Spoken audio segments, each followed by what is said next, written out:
can you, one, remember the first time that you had an erection? And two, has any of your parents ever talked to you about your erection? 1 no, 2 no. Same. I come from, I think we all come from a very old-fashioned background. You know, our parents, all of us here, old-fashioned. My dad is my dad is 81 this year. Oh. Do you know what I mean? So he's an old man. He's an old school guy. I never had no pep talk on women, sex, anything like that. I had to learn from my friends. You get me? So I thought when I have my son, it's not going to be like that. We're going to have an open relationship where we can talk about certain things freely. Yeah. You know what I mean? So I have those conversations with my boy. Yeah, you weren't talking for me, by the way. My dad had them conversations with me. Yeah. Well, I was going to ask, actually, because majority of guys that I know didn't have that conversation, but they also ended up losing their virginities really young. Yeah. Really early, and didn't know what they were doing and just got themselves into really bad, dangerous situations. I had the conversation. I still lost my virginity early. Can't tell me nothing.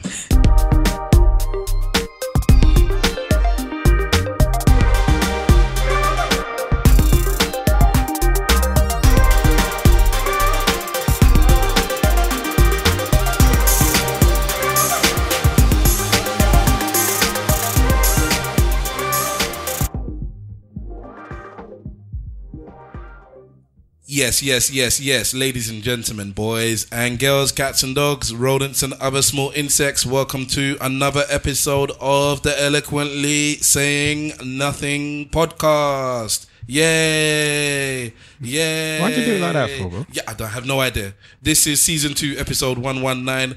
I am Stavros Boss. And in the room with me this very beautiful night, I have Big Wahala.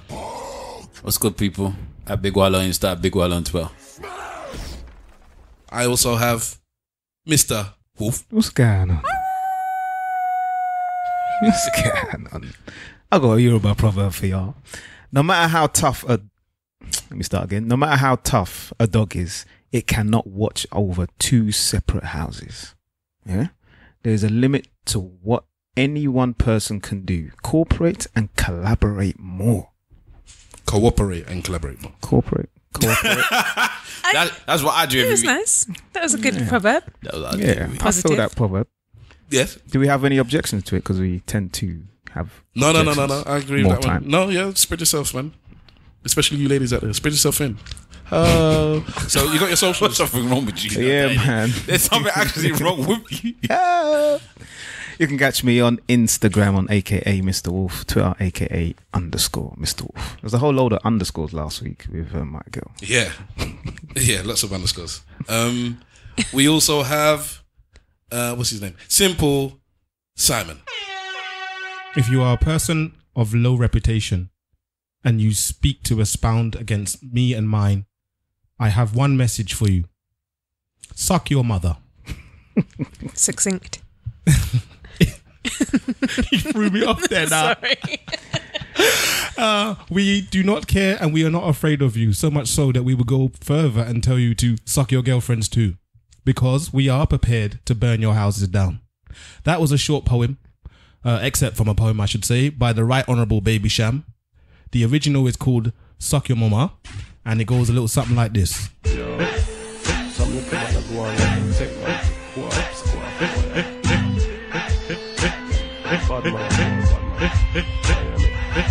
If I fussy one I like it, your mama can't know Mr. Body, bad man no afraid of. We tell any Mr. Man figure support him gal, cause bad man no itch figure blow up head shot. If I fussy one I like we suck your mama, can't know Mr. Body, bad man no afraid of. Me tell any Mr. Man figure suck out them girl, bad man no itch figure blow up head shot.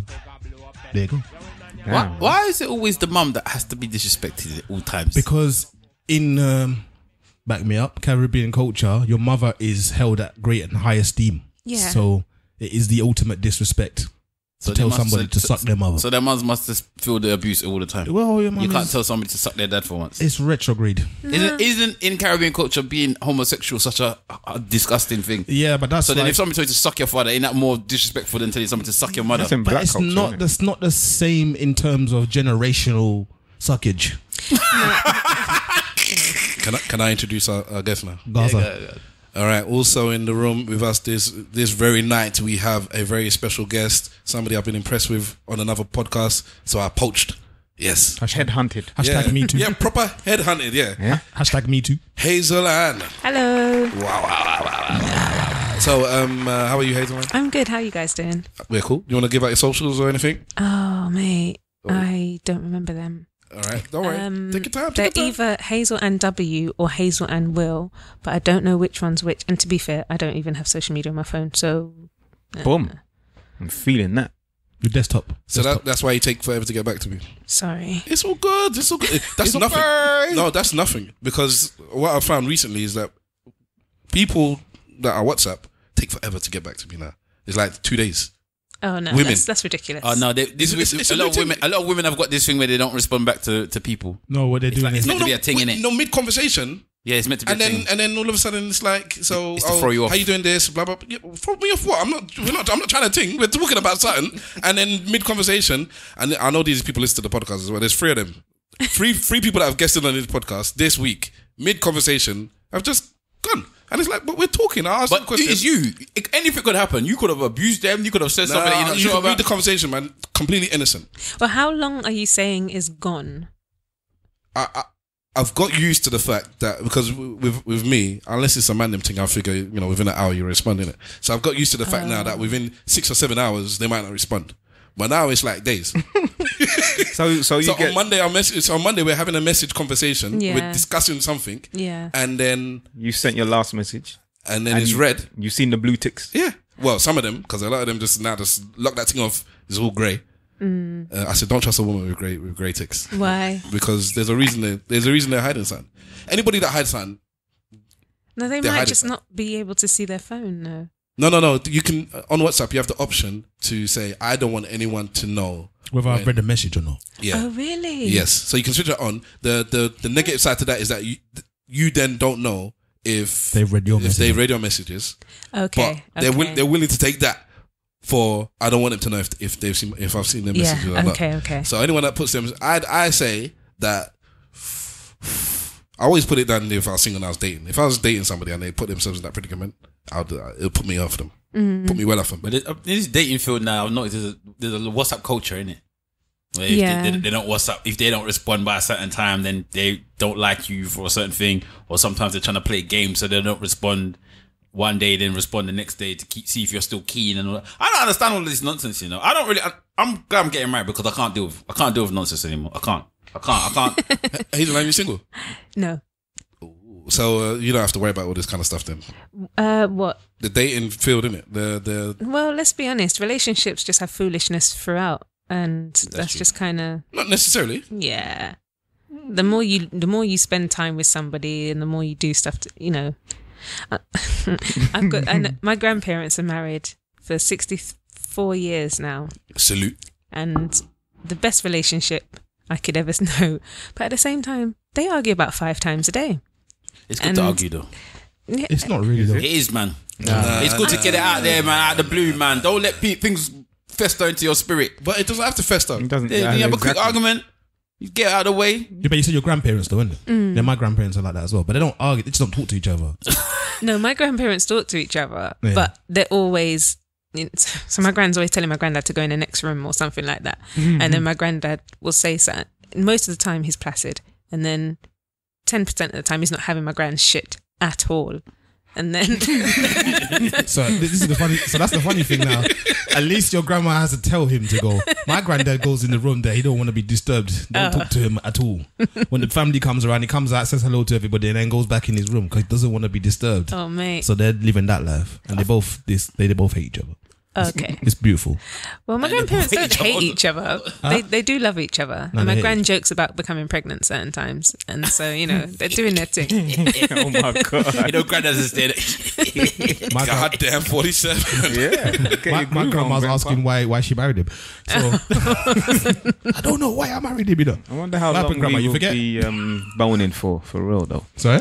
I wonder what age we will be boning. You know what I mean? Like he's talking about our grandparents, man. I'm signing off at 40. I'm done. Yeah, whatever, bro. I'm done, man. 40, you know. Yeah, 40. I'm giving 40 up. is not far for you though. Don't listen to this damn. guy. I'm done with it, When the man. arthritis kicks in, that's when you have to start deciding the movements. No, not at all. What about? The highest rate of newly contracted HIV/AIDS are in over 50s. HIV virus, sorry, is in over 50s. Them cheating bastards. So, Them man that's going for the young girls, isn't it? no, I think a lot of people are either divorcing at that age or, and a lot of people who are going, they used to live at home by themselves or with their husbands and wives, and they passed away, and now they're in homes Doing bits. doing the biggest bits. Do you remember that video of that old man that was getting head by that old woman? Yeah. Man strokes her head, strokes her head like she was a cloth. There's enough of them, man. There's enough of them out there now. And when we say old, we mean these people are in their 70s, 80s. Yeah, they were in an old people's home. Yeah, they were in an old people's home, and clearly one of the orderly. Is that what they called him? Orderlies or carers. Was Yeah, recording it. was With a recording them grab boy. around the corner. I think it's a bit disgraceful, really. They 'Cause should not you're have meant to recorded be. You're it. meant to be looking after these people, Of course. and you're recording the man getting a bit of Nah, man. gas. Living my best life. Them man still put it fellatio them age there, boy. She performed fellatio. And it's probably easier with no teeth. Wow. That's real true. Yeah. You got to the details of it. Yep. Huh? Yep. You got to the details of it. Well, It's true. I never want to be old that I don't have any teeth, No, me neither. I want to be teeth for the rest of my life. Well, Bravo, you might as better well- change your diet, home slice. No, my teeth is One good. time. Huh? My teeth is good. Yeah, they're good now. No, I Bro, think I'll you be. may on the fizzy drinks all the time, bruv. No, I don't drink sugar drinks. You don't drink sugar. He's come off of that, man. It's that one. Sugar or fizzy? Sugar. Yeah, but you So said- no, you said so fizzy no drinks. juices.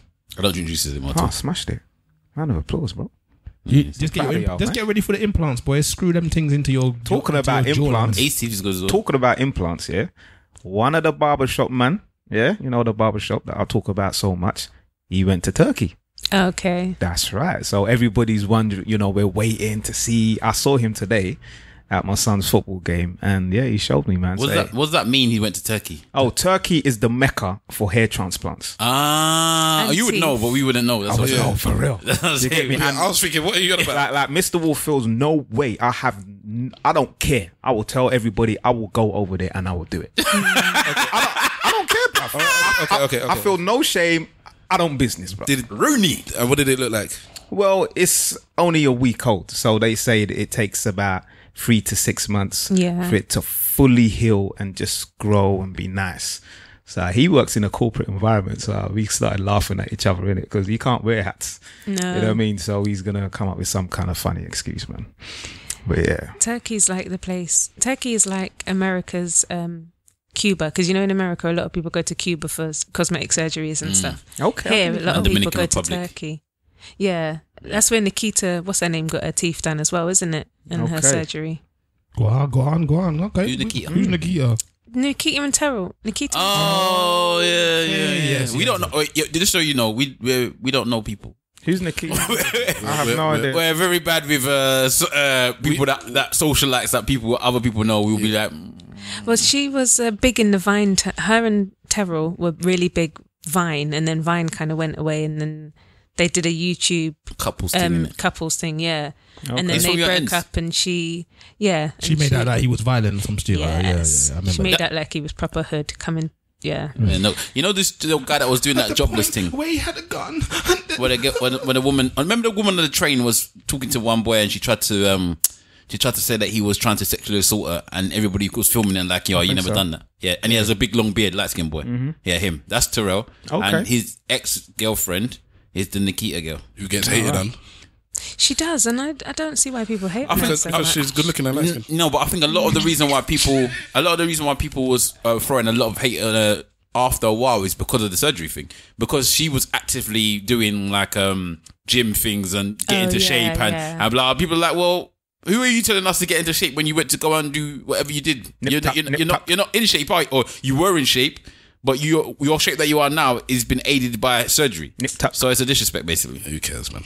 People that obviously are involved and want to lose weight, innit? When you're going out of your way to lose weight to look like somebody and you can't get there, don't let me finish. And you can't get there, and you think to yourself, oh, why can't I get to what she looks like? And you're thinking that she's done everything naturally, and she hasn't, and she's almost portrayed like she has. then you can feel a bit slighted. It's false prophets. That's what it is. Don't try and look like anybody else. If you want to look better or you want to have a certain shape, that's fine. Don't try and be like somebody else. No, but what? That's where the problem starts. No, you're saying be like somebody else, but it's just the matter of carrying the inspiration across. Like that person says that this is what they have done. This is the regime that they have done. Yeah. I followed that regime.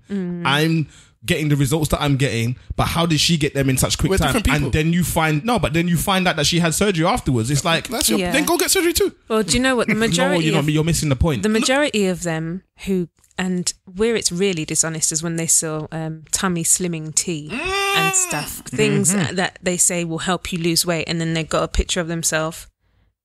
Before and after. Well, not even necessarily before and after, but with the flattest torso, with the biggest bum, the perkiest breasts and stuff, and then These hungry guys. you know. But then they're making it seem that this product that they're selling is the reason why they're like that, which is why Jamila, whatever her name, called out Khloe Kardashian the other day because she was selling slim tummy tea, and so they've all sold slimming things. Yeah. At times and have had surgery and stuff, and that's really not how you get it. I mean, you have to have responsibility as an adult to realise that tea is not make you gonna lose 50 kg when you don't want to go to the gym and work out. Well, it depends. Very naive, isn't It depends. If it's senna, you're going to lose that weight. You're losing everything. Yeah, you're losing your intestines. Yeah, there you go. You're dying There you go. if that's all you're drinking is slimming tea. But they have to have that responsibility, and also the people who are portraying this thing, that they have this amazing, perfect body. They have to be honest and say, well, I have a chef, or I had a nip here, I had a tuck there, or I do this, and it's not. It's just disclosure. I think I should sell fatness, and I should just sell fattening stew. Fattening stew. Maybe I should just one Nigerian stew. I should try and sell it and see, because it's now in certain countries the rotund figure is revered. Yeah. So I can tell them how you get there, innit? with a good stew and sell it on the streets. How to be fat. I think everybody knows that secret. I don't know if they know how to get it to the correct roundness though. So maybe I should just go out there selling it. I can use Steph as the model as well. Me and Steph can model together. Brother and brothers. Big Wahala presents How to Get Breasts. On that note, let's start off with the first topic. All right. Jesus. AB cup, we can get it out there. This was sent to our email address, which is at esnpodcast@gmail.com. That's right. I forgot our socials, isn't it? I'll do that at the end. It is what it is. And this is from obviously one of our listeners. And it says, I have a question, lads. I just came off reading the book John Maxwell called reading this book by John Maxwell called Falling Forward. And my conclusion is life will be full of obstacles. Are we all chatting nonsense today? Full of obstacles. Yes. This is you, man. It's not just me, bruv. You started it. Me? Yeah, corporate. Yeah, you said corporate. Yeah, we got a corporate. Let me start. Anyway. The corporate episode. All right. I just came off reading the book by John Maxwell. Do you know the author? No. Because you're the bookworm, aren't you? Yeah. Called Falling Forward. And my conclusion is life will be full of obstacles that may either break you or make you depending on how you deal with it. So my question to the panel of brethren and ladies, behold, a lady.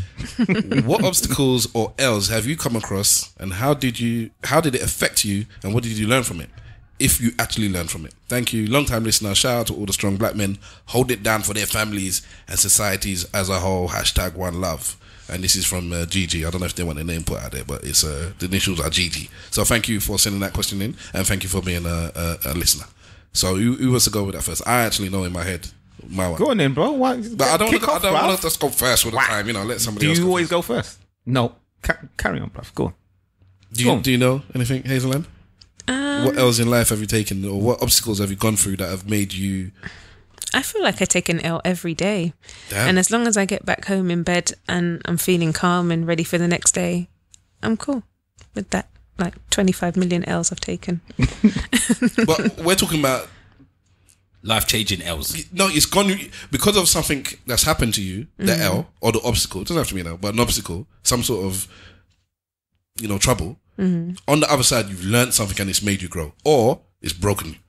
It's like I'm worse now because of what happened, or I'm completely better now because of what's happened. Not just it happened and I'm home and you shrugged it off. No, nothing's broken me. I must break you. Nah. Okay. No, I don't know. I can't think of any. I think everybody has or maybe I do, as I'm getting older, to have the tendency to think that things are worse than they actually are. And when I went from being somebody who was employed to being a business owner, everything seemed like it was the end of the world. Fear. It's just like, oh my God, this person's not turning up. Or I've just about made enough money to pay the staff or what have you. Do you know what I mean? And I had to, that's a quick way to kind of have a nervous breakdown. So I just had to kind of let it go. And I've been in a almost Zen state for the last year and a half. Well, not Zen, because things still come up. They still kind of vaguely upset me. But if you live your life focusing too much on obstacles, you never get anything done. You just spend your time in an anxious, almost depressive state. So I don't do that. Okay. Something comes up, it's dealt with, go gym, meditate, go bed. And then it's, because tomorrow something else is going to come up. That's it. That's a good way of looking at life, though, still. All right. Okay, well, I'll plunge into mine. Maybe you'll think of something once you... I think a big change in my life happened when I had my my first relationship was abusive, as we've discussed on the podcast many times. I won't delve into it, but it was physically abusive, it was mentally abusive, it was emotionally abusive. Go on, laugh, Simple Simon. I'm not, because when we say physically abusive, Pour a little liquor for anime. Yeah, I didn't want to say it. I was the one that was being abused. I got licked a couple of times here and there, left and right, and so I think what I went through was the worst you could have in most facets. For the homies. In terms of like the worst you could have in a relationship, and on the other side of that, what I learned was to appreciate what I did have with the women that I had after that, and to understand that, and to learn what to look for in a woman. So after that, I was zero tolerance in terms of what I would take and wouldn't take from somebody. So this thing about the grey ticks on WhatsApp, I say these kind of things all the time. If I was single, I wouldn't date you for this, or I wouldn't date you for that, or blah blah. I say these things all the time, and people are like, yeah. But for me, I learned there's no reason for you to try and, the way I put it, put square peg into round hole. Mm-hmm. If I'm not emotionally attached to you already, I don't have to put myself in that position when I feel there's X, Y, and Z I don't like about you. Just leave it. I know nobody's perfect, so that by all means, I'm not saying the person has to be perfect when you're dating. But if there's things that you feel could be a dodgy thing, just go and find somebody else, because there's billions of people out there. So find someone else. So that's what I learned from that relationship.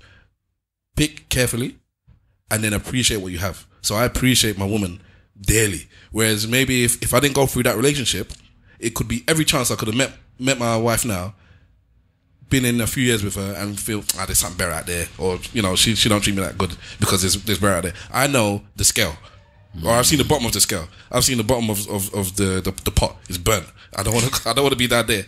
Right at the top, I've got something that's blessed. So I don't think I would understand the scale as well if I hadn't been to the bottom.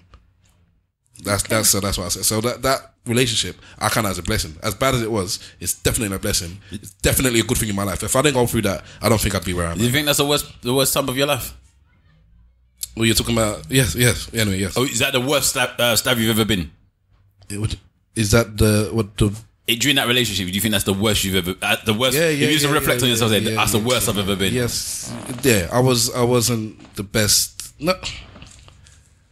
I don't know. I wasn't good. I wasn't peak Stav, but it turned me into peak Stav. It was like training camp for peak Stav, because before then I wasn't peak Stav either. Okay. I was coasting, and I was. I think I was. Yeah, I wasn't. There would have been something that would have led you to get into that situation and have accepted it for a little while until you left, and then you realised it changed you from the person you were before that would allow you to get into that situation.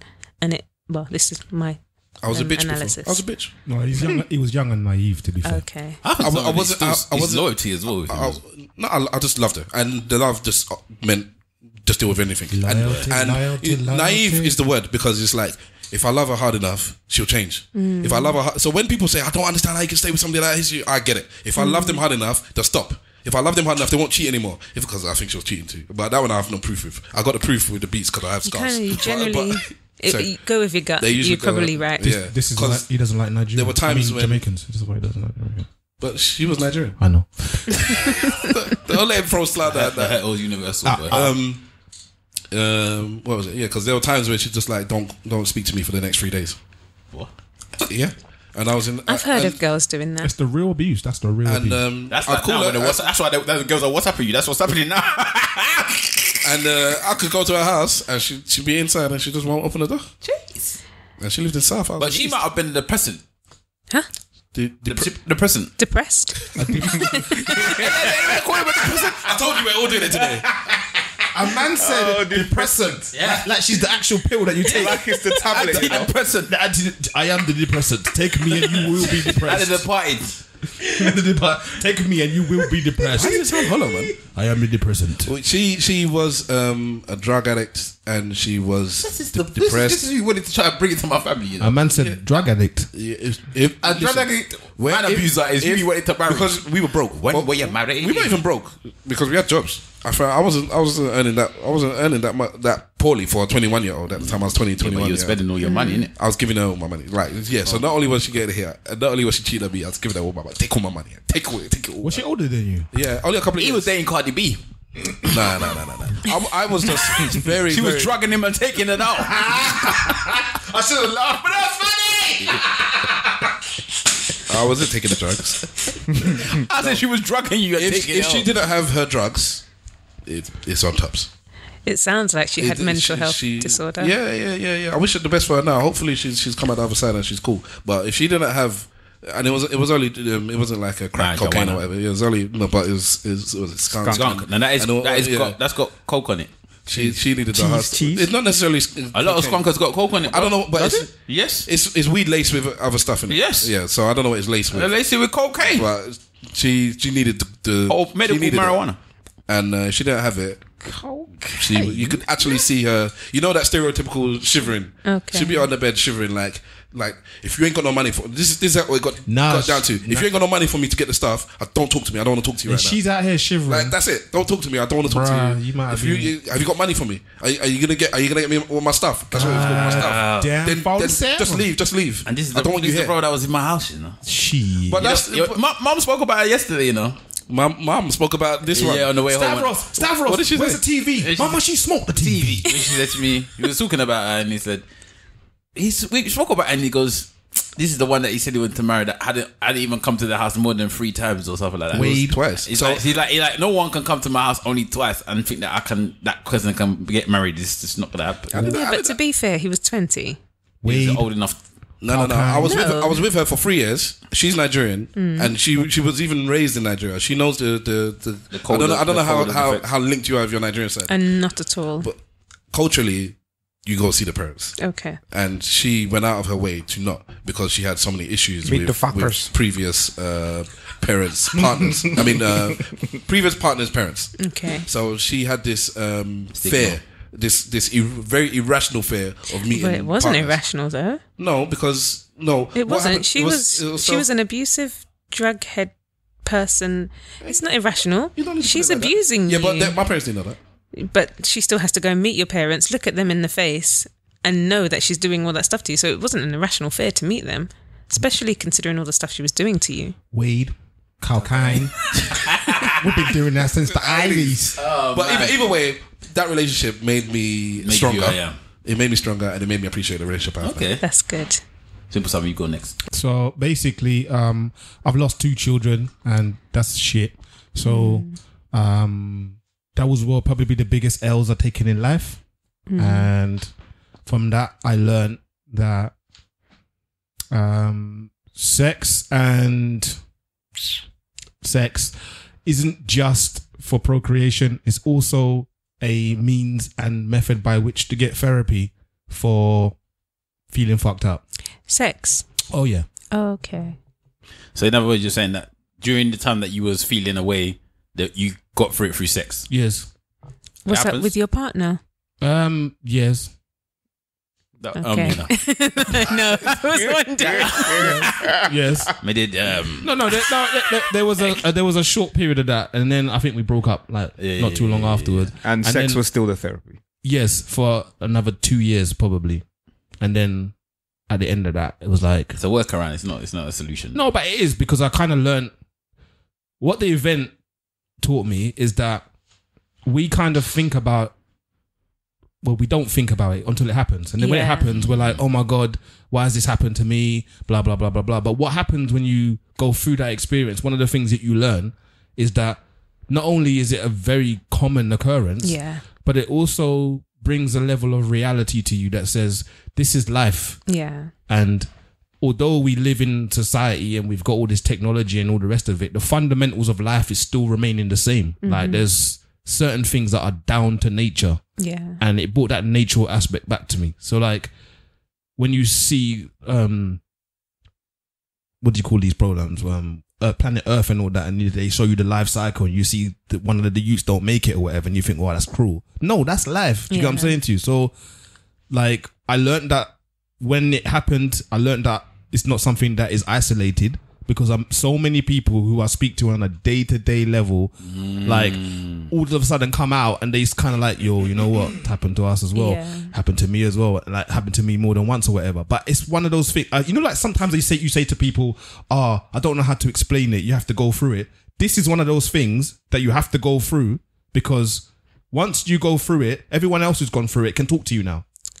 Well, I think that's a great point, and I think you're right. I also think there's way too much romanticizing around sex and conception. Yeah. So people think that it's going to be really easy to get pregnant, and they think it's going to be like 100%, or there might be a little bit of morning sickness in the first 2 weeks, and then everything's fine. And then they think kids are just going to be born healthy and happy, and then they're all going to go to university. And a lot of women feel so much pressure because they think that their pregnancy should be perfect, or when they lose a baby, they can't understand why, and they think they're the only person in the world it's ever happened to. And they blame themselves. And it really has. It's more. Well, at first you're just more really shocked, and then you just think you're the only one, and then you don't want to talk to your sisters or the closest people to you because you don't think it's happened, and then you speak to your best friend or whoever, and you find out that there's been literally dozens of babies that the family have lost. Yeah, around you. Yeah, but nobody really speaks about it. But nobody speaks about it because it's taboo though. No, there's a piece of that, but there's also, it's like once it happens to you, there's nothing to explain. It's only now, okay, all I can give you is everything I wish I had when it happened to me. Yeah. Yeah? Whereas before, if you try to talk to somebody who's never experienced it before, they can try and give you as much empathy as they like in the world. You don't feel it. And that's... Well, I don't know. I am very vocal, and there's nothing I won't talk about. And the same with my nieces and my nephews and them growing up. And my family, for instance, I had a period party for my niece. So... Because menstruation is something else that they don't like to talk about. Okay. It's something that seems very dirty. It's like, oh, here's your tampon, go and hide in the bathroom. Whereas it's not. It's natural. And in fact, it's the only thing that women are made to do. It's unclean. It's dirty. You're not allowed in my bed at that time of the month. That's what it's in the Bible. Go away. What? No, sorry. But what is a period party? So you get together, you welcome the youngest girl who's just flowered, or what they say. Flowered. You explain that this is a period, this is what you do. You can have decorations, you can have cakes. It's just like a coming together when you kind of explain to her, okay, it's nothing to be ashamed of. If you need to double up, you double up. That's fine. I'm very big into natural stuff, so I'm always pushing the moon cup. So I'm like, use your moon cup. And I'm telling everyone about my moon cup, which is a reusable plastic kind of tampon that will last for like 10 years, so you don't actually have to use tampons or pads and stuff like that. And I'm just like, reusable. Also, where you wash it? In the sink. Which sink? He's giving her the eye, The same one that you clean the chicken in? In your sink.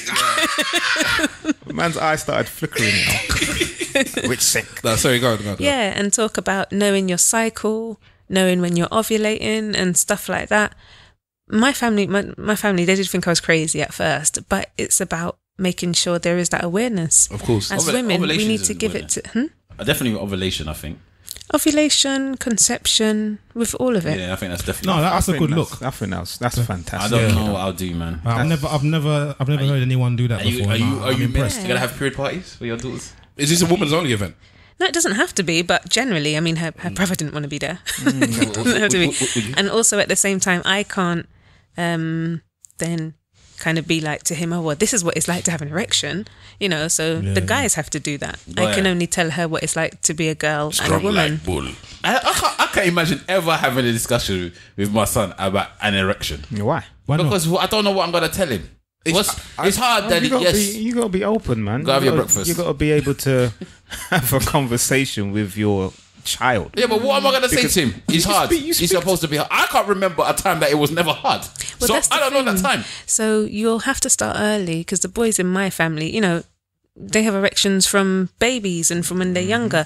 So that's when the guys, you know, you nudge them like, you just, even if it's the baby talk, the baby shark version of what an erection is. Do you know what I mean? You know, if you're giving it a name and what have you, and dad's explaining that that's just what happens, because otherwise, like with my family and stuff, especially we're very, very Christian, it's something that was so dirty, and, you know, they would shame the boys into thinking, and the girls into thinking that, oh, you don't touch it, you slap it, you hit it away, and it was like... Sound like a beast, boy. Yeah, you beat your meat. They were teaching him the right way. Not in the good way. I find that I feel if I had a son, because I've got a daughter, I feel that it'd be easier for me to talk to my daughter about sexual stuff than my son. Why? I don't have no idea, but maybe because I'm so get up for it, because I've got a daughter and I want to be one of these people that talks to her about it. So I'm already prepped for period talk. I've already told him, don't worry about it. I'll talk to her. He's like, what are you talking? I'll talk to her about it. It's so good. It's blood. No, it's just blood. Don't worry about it. Just don't worry about it. I think you feel like that because you maybe are not in that situation. You know, perhaps if and when you have a son and then you build that bond with him, and then, you know, by the time he's 10, 11, 12, when you're starting to have these conversations, it will just come naturally. I feel more comfortable talking to women about women stuff. No, about stuff. You're confident. You talk to us about all these kind of things. No, I feel more comfortable talking to women about certain things, not including my sister. Sorry, sis, love you. Than men. Okay. So we're gonna go back to the question, but because we're here, innit? Can you, one, remember the first time that you had an erection, and two, has any of your parents ever talked to you about your erection? 1, no. 2, no. Same. I come I think we all come from a very old-fashioned background. You know, our parents, all of us here, old-fashioned. My dad is 81 this year. Oh. Do you know what I mean? So he's an old man. He's an old school guy. I never had no pep talk on women, sex, anything like that. I had to learn from my friends. You get me? So I thought when I have my son, it's not going to be like that. We're going to have an open relationship where we can talk about certain things freely. Yeah. You know what I mean? So I have those conversations with my boy. Yeah, you weren't talking for me, by the way. My dad had them conversations with me. Yeah. Okay. Well, I was going to ask, actually, because majority of guys that I know didn't have that conversation, but they also ended up losing their virginities really young. Yeah. Really early, and didn't know what they were doing, and just got themselves into really bad, dangerous situations. I had the conversation. I still lost my virginity early. Can't tell me nothing. South Philly. Nah. So you think one's linked with the other? You think just because you have the conversation, all of a sudden you hold back from having the thing? Well, because you're more informed. With my nephews now, they were more informed and they waited till later to have sex. And also, my nephews were more comfortable to come to me and say, well, auntie, there's this girl and she wants us to do this and she wants us to do that. And I was like, well, because the girl's saying to her, you can't get pregnant doing this, and you can't, and there's all that thingy. Well, and that's how you end up in whole problems. Let me tell you about a story about Adam and Eve. Go and look at something like this. Right, depending on it. No, sorry. The woman is evil, and that's why your sister is having period party as it starts. I'm sorry. I'm only playing with you. I love you. Sorry. So okay, so three of us didn't have the conversation. What, you just assumed that? Yes. You were goddamn right. We really didn't have a conversation with me at all either. Mum kind of had conversations about sex though, but she never had but we never spoke about erection. My dad was about the protection thing. I said, listen, you have to wear a condom because the world's moving mad right about now. And I'm like, what is a condom, Dad? It's a plastic thing that, I'll show you one day. And then my mum was offering to buy me them and stuff like that. After our brother had early pregnancy, the rest of us was not allowed to have that situation. So she used to tell me, boy, blatantly, make sure if you want condom, I'll get it for you. I was like, all right. My mum was the supplier, mate. What do you mean? Yeah, I know. Do you remember? Yes, I know. Okay. I'm even thanking your mum. You see that? There'll be times when people will come with the big box and I'll be like, yeah, let me take 4 of them. Handful, bro. All right, so back to the question then. We've done our little segue. All right, so who wants to go next? You want to go next? Question again? About what's your biggest L's you got and how you went. Okay, yeah. There's 2 things that have happened to me. Similar to Simple Simon, actually. I've got 2 kids. Yeah, I should have had 5. So before my son, there was a delayed miscarriage. 2 after him, and then my daughter. So that would have been 5 in total, man. Jesu. You get me? I would have loved to have 5 youths as well, I can see you being a man with 5 kids as That's well. what I'm saying, man. I got like one of the guys from the barbershop, man. He's got 7 kids. You get me? And there's many a time that he's walked past the shop or we've been places and you just see his tribe just behind him. You know what I mean? The oldest one is 21 and then the youngest one is like 4. And you just look at that. Same brother. Well, you've got time. No, he's got 3 different women. Oh, that's long. You've got time, no? Oh yeah, I got time. I ain't got no time. Why? Nah. No, there's one guy at work, one guy that I know, and he is 48, and he just recently had another child. He's taking the piss. You get me? So he's taking the piss. Well, I think do your thing, man. Yeah. Nah, you're taking the piss. And your dad must have had you quite late. He did. My dad had my older brother when he was about 37 or something like that. Do you know what I mean? So if you can do it and if you got the resources to do it, then go forth. And but look at the relationship. Bro. Even you said like your relationship with your dad meant that he wasn't open about things. He did stuff old school and all I think that's down to his own upbringing. I think the generation that we're in now, when we get to that age of 80, we're going to be a different type of parent than how our parents were. What, on Instagram? We're going to be there on Instagram trying to floss. We're going to be, I think we're going to be more connected to society and maybe more connected to our children. Nope. You understand? Well, I think maybe from you, but I think when I get to an age where people are looking at me like an elderly man, I believe that I'll still be connected to my kids. I'll still want to shake a leg at the family party and have a few drinks and things like that. Are you saying that your parents don't want to shake a leg? That's what they're doing. They're shaking a leg. It just looks weird to you because you're like, these lot are old. Nah, it'd be the same thing. I won't lie. My mum gets down, man. My mum was doing the gunning the other day. You get me? Like she had my niece was there and she was dancing and so they get down. But I just think that there's a different type of old folk that is coming up in the next maybe 30, 40 years. I want to establish. I was with Simple yesterday. I want to establish that the gun lean was in the Shina Peters video. From day dot. From a long time, From innit? long time. Man's been in gun lean. What about your L's, bro? So basically, that was one of the things that happened to me. And the way that I got through it was, I think it was through my family, There was that and the relationship that I had, which now doesn't exist anymore. That was a very, very bad period of my life. I didn't get physically abused. Well, don't laugh at me. well, let's not talk too deeply into the circumstances surrounding my relationship, or the previous relationship. But it wasn't a good time in my life. Man, I get beat up. I didn't get beat up, but it was not good. You get me? And it was very toxic. It was very, it was. Two slap in the face. I'm the kind of person who deals well with pressure. I can handle pressure at work. When I was doing events, when the pressure was on, everybody knows that I'm very calm and collected under circumstances that can rattle most people, you know. And I think that I dealt with that pretty well. But I would say that my faith got me through it. My friends and my family and my kids. You get me? Good. So I would say that's how I dealt with all of those situations. You know? And you mentioned something about meditating. Yeah. You know, I think people find it difficult to just be in their own space sometimes. Close their eyes and just think about how you're going to get through a day, how you're going to get through a situation. And some people do that through prayer. Yeah. You get me? And other people can actually, you know, take their time to just zone out and kind of figure out how they're going to deal with certain situations, you know? Well, they say that meditation is the first form of prayers, isn't it? Before religion became established as such. And I don't pray, I'm not religious, but I do meditate. And more so, meditation just makes you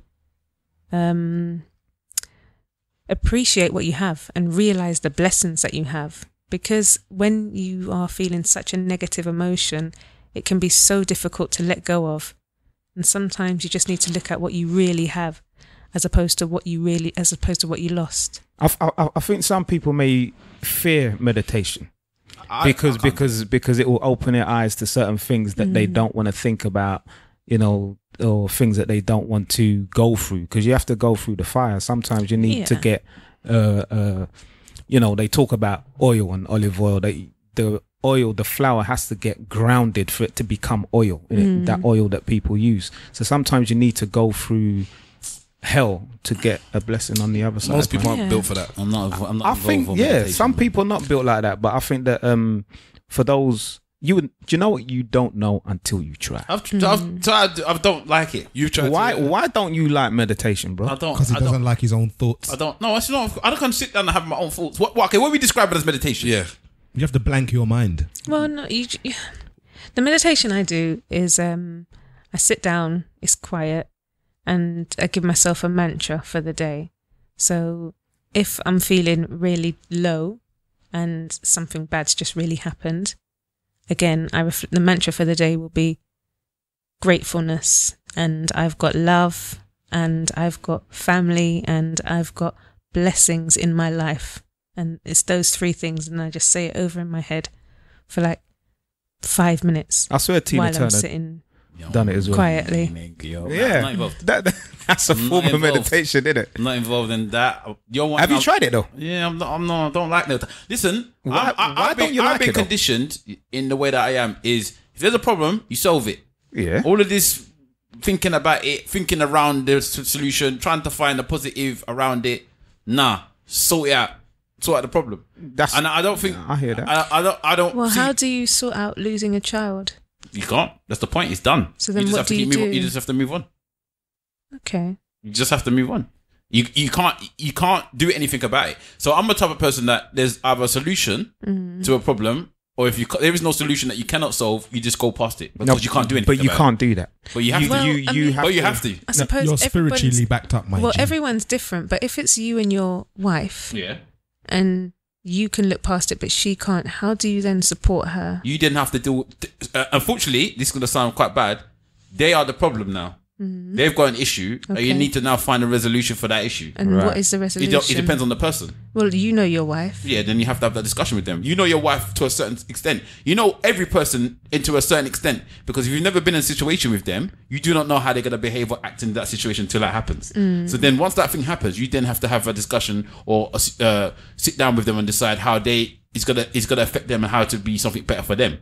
But the actual issue that they've got, I cannot solve, which is they want that baby to be back, and I cannot solve that because I'm not God. I can't solve or whatever you want to do. I cannot bring the baby back to life. So you can't do anything about that particular thing that's there, but you can, I suppose, ease their pain in different and numerous ways. But you then need to know that person or have a discussion with that person. And sometimes they themselves don't know how to ease their pain. So they're just telling you this, that, and the other. And you're like, well, what do you want from me? And they don't actually know themselves. So eventually you work it out and you'll find out where to go forward. But I'm not a fan of sitting there thinking about the positives of my life. But don't get it twisted. When there's what I would prefer to do is attack what I need to attack. But when I'm talking about the issues that I had, solutions were being made, innit? For one of the situations, the relationship itself, that was more long term. That happened over a period of time, innit? So it came to a point where you realize that things are not going to go a certain way, and then you act upon it, and then you find solutions to make your life a little bit better, more balanced, innit? I know it works for others. It's just that I don't think it works for me. Meditating. Okay. I'm not a fan of sitting still. No, I can sit still, but I'm not the sitting still to feel something or an emotional rush to come and make me feel away or whatever you're doing to meditate. But no, what I'm saying to you, right? So you're making ceremony out of it. Let's just say, for example, if you sat down, have you ever sat down in a room? There's no TV on. You're not looking at your phone. Maybe the light's not even on. Have you ever just sat down in a room like that where you are just where it's so quiet that you can actually hear the electricity going through the cables in your house?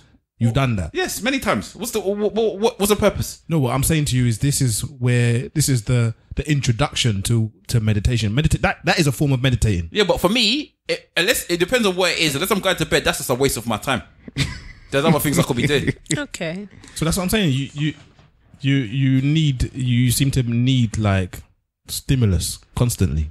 With meditation, like I hear what you're saying, Simple. You take time out to actually meditate. It's like, okay, I know that I've got excess of 10 minutes before I got to do this. Exactly. I know that I can. I won't say that I do it often or that I've done it often, but I know that it has helped me sometimes just to zone out and just to forget about everybody. So it is ceremony, then? No, it is because you're taking the time out of your day to do it. No, you can meditate on the bus. Yeah, but if you're saying that there's a time, I'm going to take this 10 minutes of my day and I'm going to take out that 10 minutes to go and do this particular thing. For me, it is almost like ceremony because you've taken a part of your time out of your day to do it. To me, it's not a big deal. Going to the gym's not a ceremony. I would say it is in some way. So maybe that's my meditating. Well, then in that case, everything would be a ceremony because you're taking the time out to do everything. Yeah. Gaza. I'll say that. But that doesn't make sense. Everything is not a ceremony. In a way, it is though. If it's something that you're doing, taking your time out to actually go and do, then yeah, I'll say it is. No, because I take the time out to go to the toilet or to wash my face. For a certain man, that's a ceremony. I'll tell you that now. That's a good. That is my meditation right there. If you want to say, that's the dark room I'm talking about right there. That might be. I don't know. I do my best thinking sometimes on the toilet. That's what I'm saying. So you may be on the shit makes you think better. Yeah, it's a time that I have to be in one place for a certain period of time, and the only thing I could ever do is distract myself with nonsense. But you're on the phone when you're on the toilet, though. Not always. Okay. Or focus on things that I need to do and even then, if I'm on my phone, it might be to do a solution for something. It might be to find something that I was meant to find during the day that I haven't done because I've been doing other things. So I'm more of a person that doesn't take this meditation thing as something I think is a positive for me. For me. But other people, I get how it helps. But some people in 10 years' time, Wahala will be saying that he does meditation. I don't think so. No, I remember our conversation we were having about him eating too much meat, and he was telling us vehemently he don't give a damn. He eats so much whatever. And then 5 years later, he comes back. Boy, I'm cutting down on meat. You know, bro, do you remember that? I still eat a copious amount of meat. Gaza. I still eat a copious amount. I think walking as well. I mean, meditation doesn't have to be sitting still and eyes closed. That too. And people walk, with nothing with them, or they may have their phone and be on silent, but that's their form of meditation or their form of zoning out and just trying to collate solutions. I used to meditate all the time, Stavros. I'm sure you tell us about it. No, I just used to like literally sit there and meditate for not for 5 minutes, but half hours at a time, big chunks. Yeah, but long time. Did it help you? Organize your thoughts. Who knows, man? I know I'm better now than I was back then. So I don't know, and I don't meditate anymore. Not in that way. I was been sitting here thinking about it because I think in my head I was thinking I used to meditate and now I don't. But I believe I'm in some sort of zone of being completely blessed. I'm in some sort of, I have an aura around me where it's just I'm just blessed. I'm happy. So I'm just in that zone. And then I'm thinking maybe my life is meditation. Maybe I'm in that place now where I'm meditating from when I wake up to when I go to sleep, Well, and I'm just in that zone. And that is another level of because meditation has levels, isn't it? Yeah. There's the level where you have to sit and be still, I've transcended. and then there's a level I'm where in Nirvana, bitch. yeah, where you can meditate in motion. That's the other side. Maybe because the way I see it is that I'm fully blessed. All I'm trying to do in life now is pass those blessings on and make money. Because the only thing that I feel tangible I need now is a bit more money. It's not a bit, in fact, a lot more money. But then from that's what I need to take in. Everything else I'm trying to give out. I want to give out more. I want to give out more. I'm very happy for you. So now that you want to get more money, Go on. I'm guessing Camelot and them lot have done you a nice little favor, haven't they? Okay. Of recent. This one is segueing. Yeah, of Segue. recent. So what's this new thing that's going on with Camelot and them thing there? All right. So last month they bought in a new lotto where you could win 10,000. If you win, I've heard about 10,000 every month. £10,000 for the sterling rest of your life. every month. No, for 30 years. Okay, all right. That equates to 3.6 million. So I'm asking the question because I sat there, I did the math. I was like, where? If I had that, that's nice, you know. It's nice. 10 grand a month. 10K a month. It's 120 grand a year, innit? Something like that. Yeah. Yeah. Would you rather that 3.6 million In cash. over the 30 years of your life? I think hopefully we're all young enough. Nope. Inshallah, we'll all live the 30 years. Nope. Or if I were to offer you 2.6 million now, so 1 million less, 3.6 million now, bang, in your hand, right now. Nigerians are going to say yes. To which one? To the 2.6 million bang in your hand right now. Nigerians will always say yes to that. You sure? Yeah, because they ain't got no fucking foresight. So which? All right. Why are you dashing it against Nigerians? No, because it's true. He's anti-Niger today. I'm talking about my family. Locks just fall out. Okay. Can we? I will go around the table. I want to know. So, Hazelann. Let me go last. Hazelann. Why 10K. did you deduct the million? Because it makes a difference. Because you're getting it now. Yeah, because if I just make it the same, I say I'll give you something over 10 years, or I'll give it to you right now. Why would you wait the 10 years? There's no logical reason to wait the 10 years. Unless you're really, really, really, really bad with money. And it's like, that's going to help me. 10,000 for 30 years. Yes. I mean, 3.6 million. I don't know. Depending on inflation and compound interest, in 30 years, 10,000 could be like £1,000. That's my thinking, exactly. So I don't know about that. If it was to go up with inflation, No. and I think I'd take the bulk now. The 2.6 million, you take it now. They're greedy, ass you. So, No, but imagine what you can do and how you can turn that. You can easily turn that 2.6 million into 260 million in 30 years. Easily. Not if most people that win the lottery lose it all. It's not. Do they? Most people. Most of them, yeah. If you don't grow up with money, like learning from your formative years how to deal with a lot of money, when they give it to you at a certain point in your life, you're 30, you're 40, you're 50, you win the money. Most of them, I don't think it's even half. Most of them, they lose 90% of that within the next 5 or 10 to 10 years. Really? Yeah, because you weren't built for that. Well, I mean, you could just invest in property, in land, and a few other things. They do it and they still lose it. Because they don't know which property and land to invest in. And I mean, property doesn't raise as much, but you don't really lose. No, but they're going into some real bad stuff. Like, they don't know that they're going into bad stuff, but they're going and buying bad property, going into bad businesses. Like, I've read a couple of the stories, and you can lose money in business. Property in the UK is pretty solid. It's not like you're going to be earning hundreds % of interest. It's probably between 5 and 10% maximum per year you'll earn on the average property. But yeah, I'd still go with the chunk. All right. And then build. You're taking the chunk. I am taking the chunk. While I want to go last, so Mr. Wolf? Yeah, I'm not. Well, you guys probably know the stats in it, but I know that there are stories out there of people receiving the lottery jackpot and completely messing it up. I know that there's quite a few stories, but you got to consider that people winning millions of pounds every week and have done so for the past maybe 15 or 20 years. So if you know that the stats are outweigh the negatives to the positives, then fair enough. But I'm not sure that I agree with that. No, I think it's not his opinion. What would you do?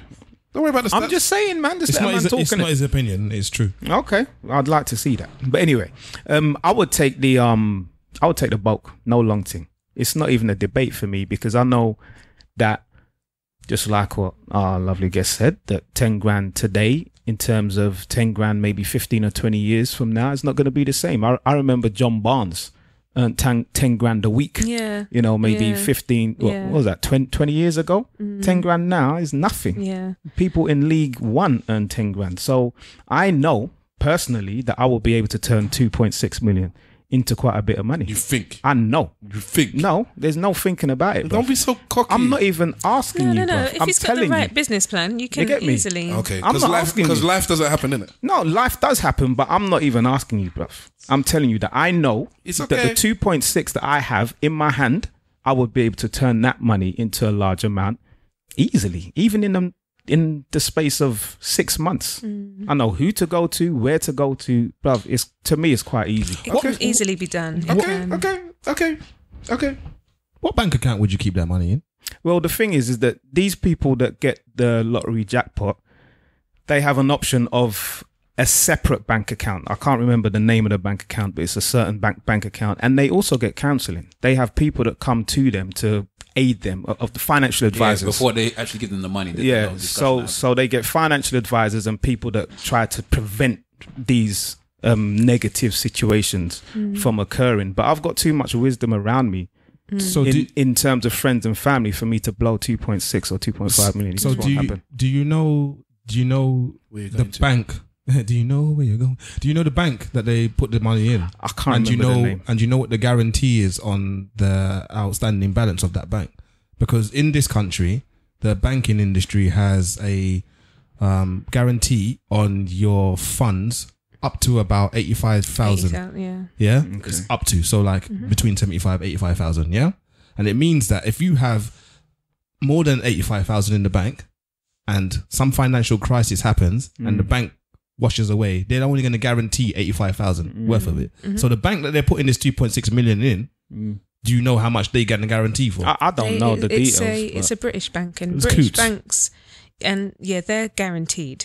It would be a bank like Metro Bank or a foreign bank that's not owned By in part or supported by the British, where it wouldn't be offshore accounts. guaranteed.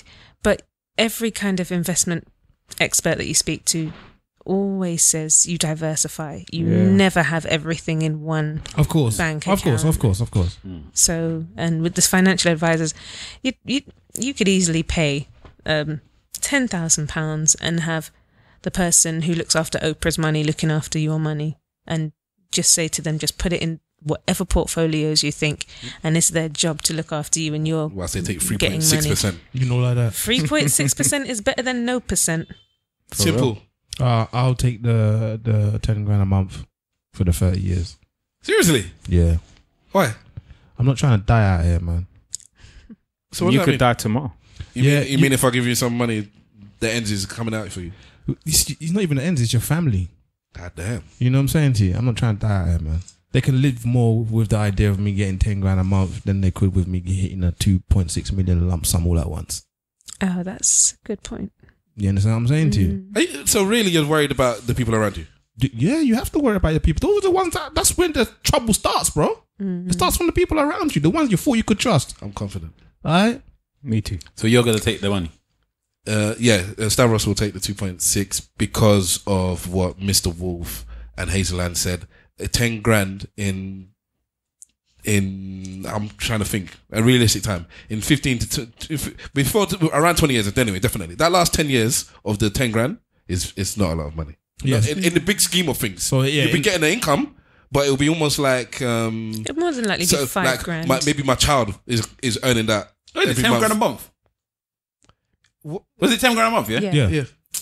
Because I know that if I talk to my parents That's about true, what they were earning back in the day, they were talking about, we used to get £5.76 every week. That was your wage 40 years ago. Like, yeah, my grandparents bought their house for £1,000.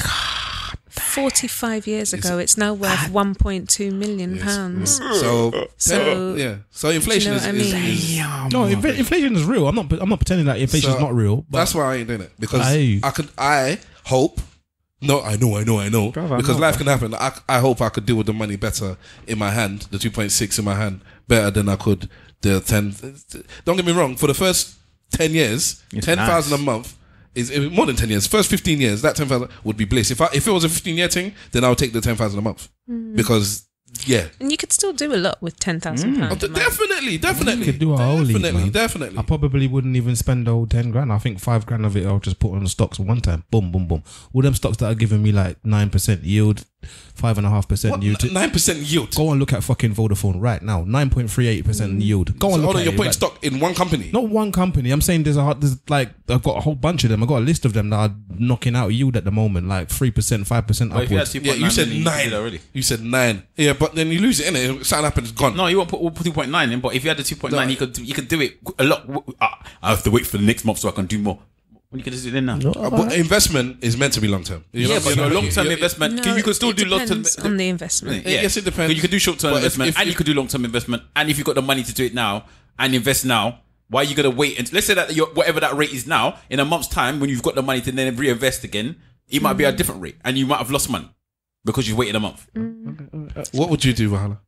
I'll do the 2.9 million. You got extra 300,000. We're about to add 300,000 from somewhere. From somewhere. 300,000, give it to me. Bring money. I would take the 2.6 million. And why would you do that then? Because I don't believe that I know I could die tomorrow. Wow. So I'm taking that money so that my family's sorted, because things like Nipsey have to happen, For real though. and that man thought he was gonna probably live a long life, Yeah, but you get and, the money, and, you and he still died. die. That's the Well, way. I don't know.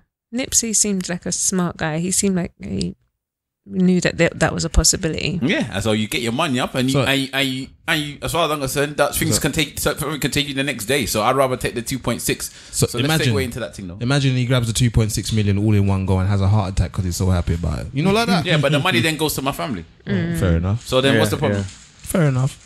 I said it's not about me; it's about my family. Not about me. When you're earning that type of money, or when you're going into that type of money, it's about my family, not about Yeah. me. If I had 2.6 million, I know that I'd wake up with my daughter with one shank at my neck like, Daddy, If that's your type of daughter, then you've got now. Then I'm raising a road man. What are you talking about? This man don't want to segue. That's going to be the when name it's of your time book. to segue, you know. Raising a Road Man. No, yeah, I'm doing a segue. Give me the oaks, because we are now going to discuss Nipsey Hussle.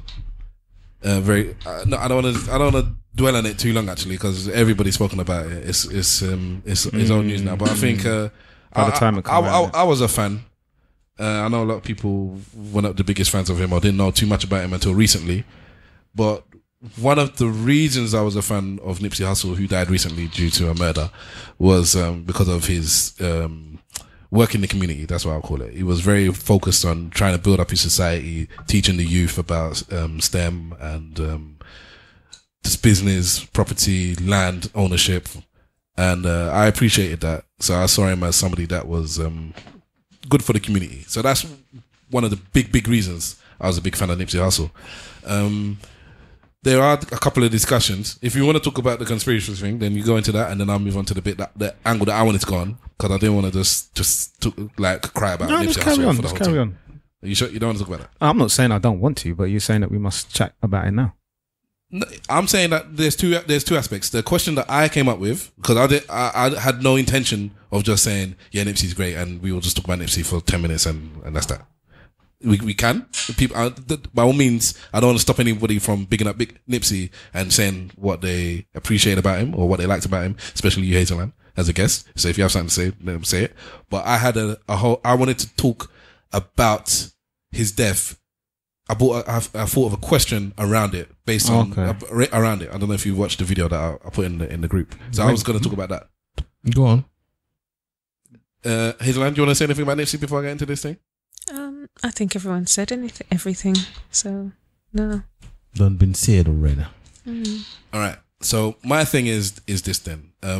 Nipsey was from Crenshaw, LA, South Central, I think it's a hood. It's a bad hood. And he made his money, and I don't know if I'm sure he moved out, but he bought land there. He was buying the shops, and he was renting it out in the community where he used to hang out. Let's put it that way. Yes. Yeah. So he was always going back, building up these businesses, talking to the people. He was there in the flesh, in the middle of the hood. And this is where he got shot, right outside of his shop, in the hood, where he used to come up. So here's Noriega discussing something that he feels. So I'll play this. And oh yeah, I did see that.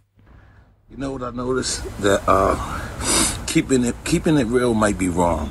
You know what I'm saying? Everybody always say, you know, you make money, you leave the hood, you come back to the hood, you invest in the hood, you know what I'm saying? Put your homies on, you do everything right, keeping it real. Well, that's exactly what Nipsey did. Nipsey went, he left the hood, came back. He didn't build a store in Beverly Hills in Malibu or anything like that. He built a store in his hood and kept it real, had his niggas around, had his people around. And guess what? Keeping it real got him. This is crazy. I bet it was somebody who looked just like him who did it. This guy played the game right. He did everything right. There was nothing. You never heard of him snitching. You never heard of him being a sucker. You never heard of him doing no bullshit. He played the game right. And where is he at? Keeping it real. I think that we was growing up, and I think keeping it real was actually keeping it wrong. all right. So the question I have is, do you agree with that statement that if I think the four of us, we came up in what we would describe in London, at least in hood areas. So I don't know, in the big scheme of the world, maybe it's not hood, but for where we are, it's hood. There's bare areas. Where did you come up?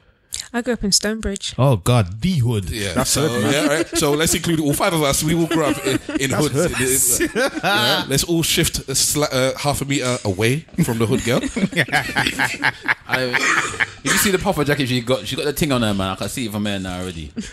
So when you said the gun lean, she's like, is that? Let me show you the thing. I was like, if we did win these millions or whatever, would you feel to build up your community that you came from, knowing the problems that potentially could arise? Or would you say, listen, especially with those with families, it's not about me risking myself or my family in these places where I know people get shot and stabbed and murdered all the time. Like Simple Simon said, it's the people around you. If he won the money, he wasn't worried about outsiders. He was worried about the people in his circle, potentially. Well, I mean, money complicates things. Always has, always will. I grew up in Stonebridge. My boyfriend is from Church Road. Jesus. We got 9 of them. My daughter's first naming ceremony was in Church Road. Yeah, so there's a bit of issues there, but we both want to start. Understatement. We both want to start a charity anyway, and it's going to be a charity for Harleston that will help people from the area go to university. Well, it will do loads of different things. It will give people access to legal aid and the correct legal representation. It will show people how to get their kids into private school for free and how to get into university for free. It will it's kind of like a one-stop stuff that information that really rich people have at their disposal that they know that they wouldn't share in the hood. Okay. If you know what I mean. Yeah. I don't live in Stonebridge anymore. Quite far from it right now. But I've been privy to a lot of information, building contacts and stuff like that, and we're going back into the area where we're from to do that. And it's weird because my boyfriend can't be in certain places at certain times or what have you. Well, he don't care. He does not care.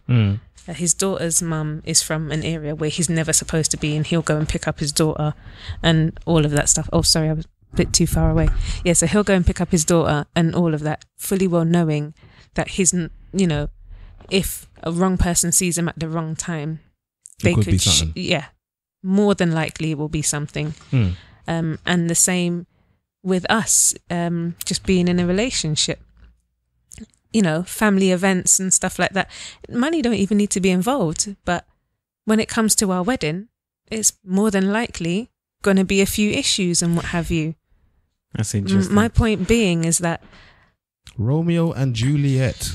My point being is that the threat of violence or death is never going to stop us from doing what we need to do for ourselves and for our community. And that's just the end of it. Bang. People can kill us.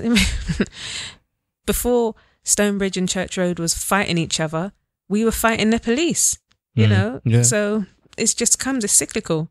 By next time, 50 years time, Stonebridge and Church Road could be together and they're up against the Graham Park and the Mozart lot. Who knows? It's all foolishness at the end of the day, and your life can get taken at any time. So why not do what's right when you're alive? Whilst you're here, yeah.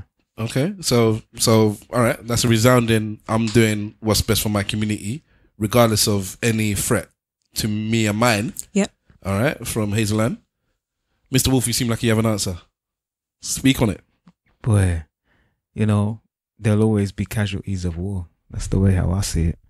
You know, I see it like we're living in a concrete jungle. And I was having a conversation about this just the other day with a few people, including family. You know, hypothetically speaking, I got the word out. If I had that 2.6 million, or if I had a large amount of money to make a big difference, it wouldn't even be a debate. I'm going back and I'm trying my best to change lives to the positive. You know, I would do whatever I've always looked at Brixton, for example. Excuse me. I've always looked at Brixton and looked at the gentrification that's going on there and said, if I had the means, I would buy the whole place and give it to my people. One of my good friends, he owned maybe about 6 or 7 businesses in and around Brixton. Do you know what I mean? And that kind of inspired me to want to do the same, you know. So it wouldn't even be a debate for me. I would go back home, back to the ghetto, and do whatever I can to build my community up. I don't care if I become someone that is in the line of fire. I don't care. Okay, mytar number 2. All right, so simple Simon.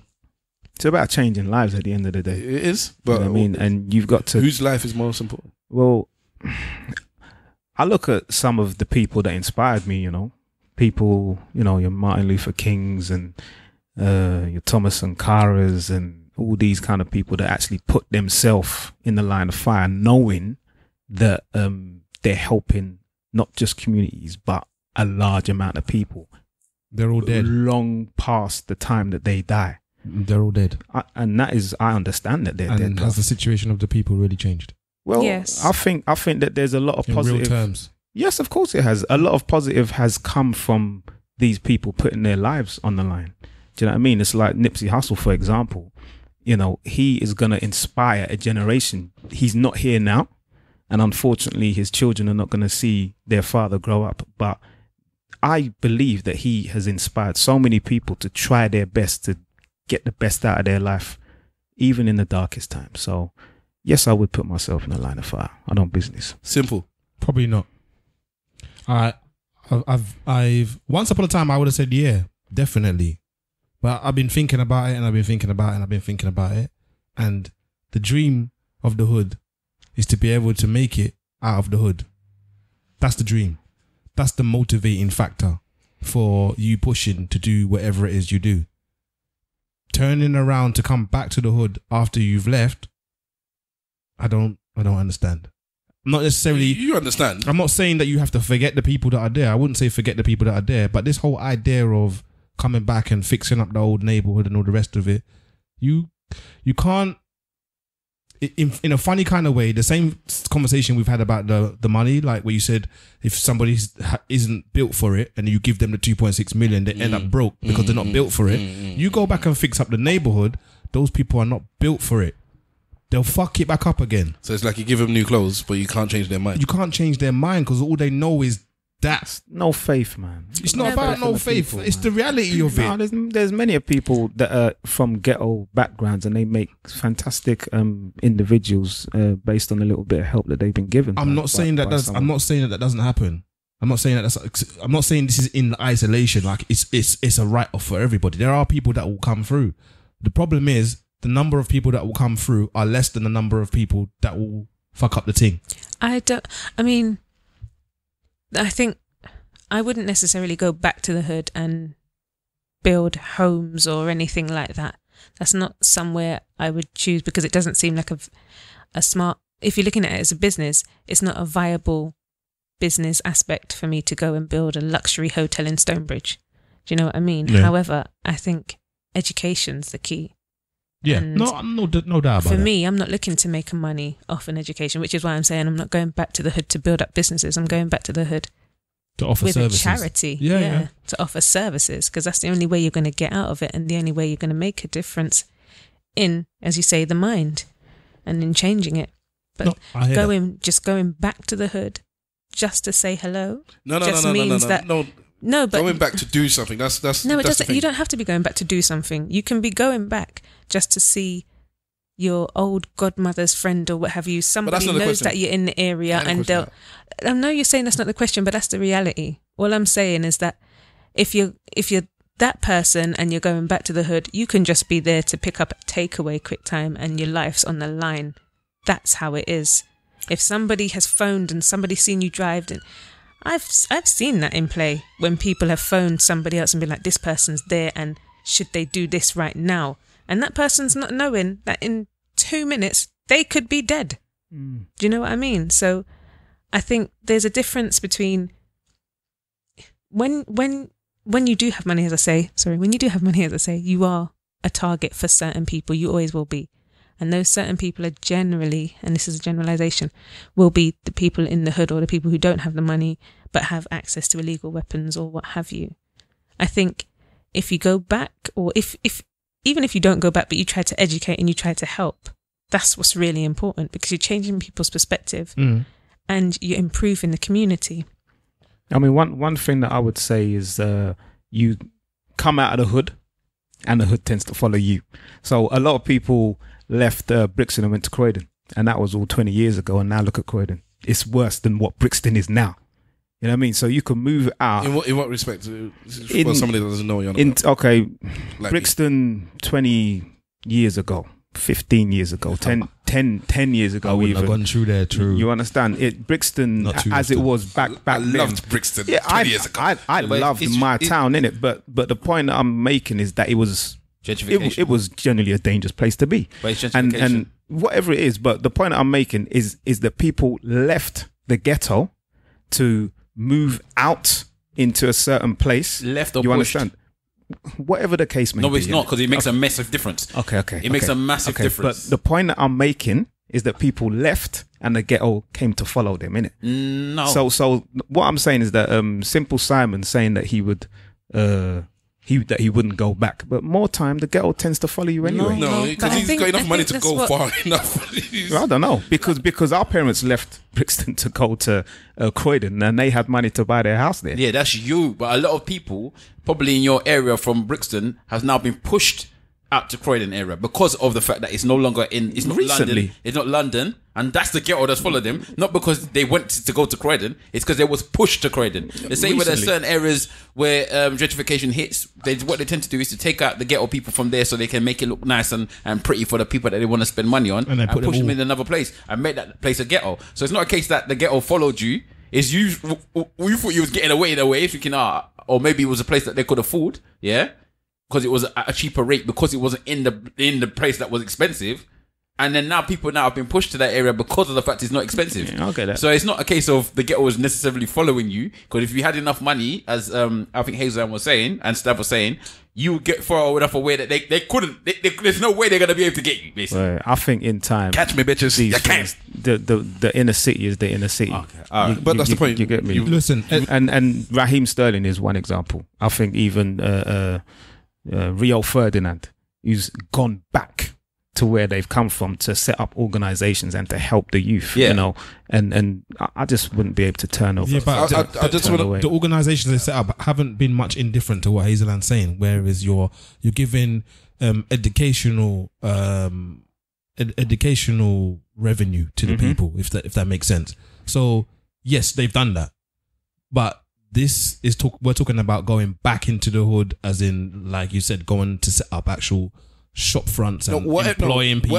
Whatever it is you set up, you're there some of the time. It's not a satellite thing where you organize so now different people. Stipulations. Well, that's the point of the question. It's not that I'm just asking because you can because my answer's now different. Yeah, because it could always be you could help. You can always say, let me employ 10 smart people to go there and do the thing whilst I sit here in my place because I'm rich and I can do that. It's not that. Yeah, I think he was unique in that he was visiting the shop every other day.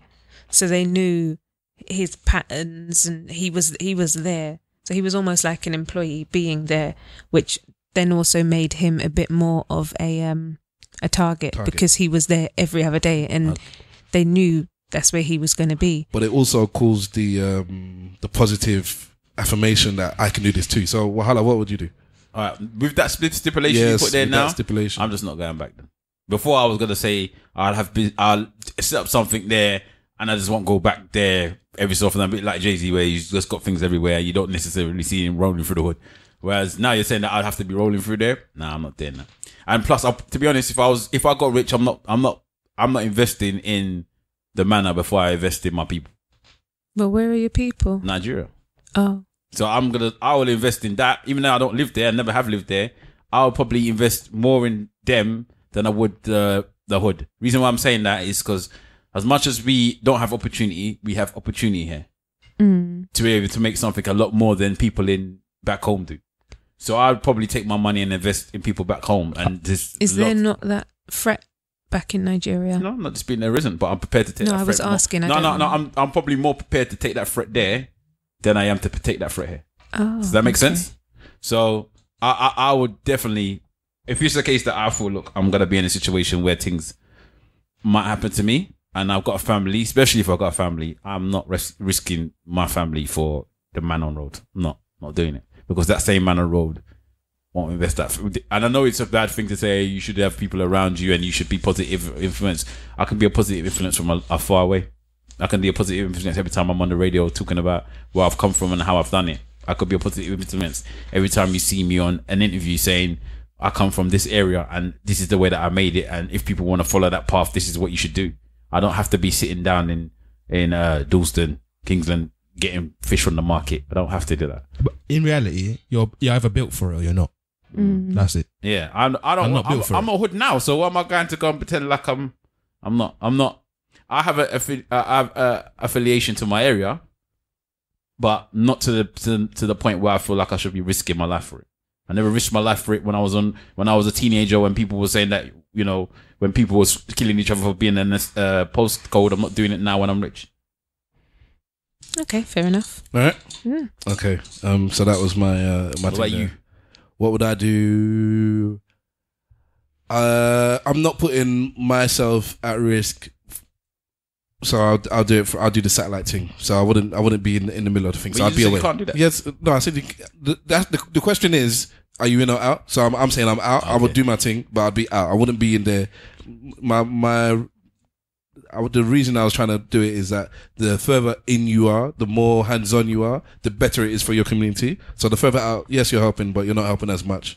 So I would have to do it that way because I'm not willing to risk my family's well-being.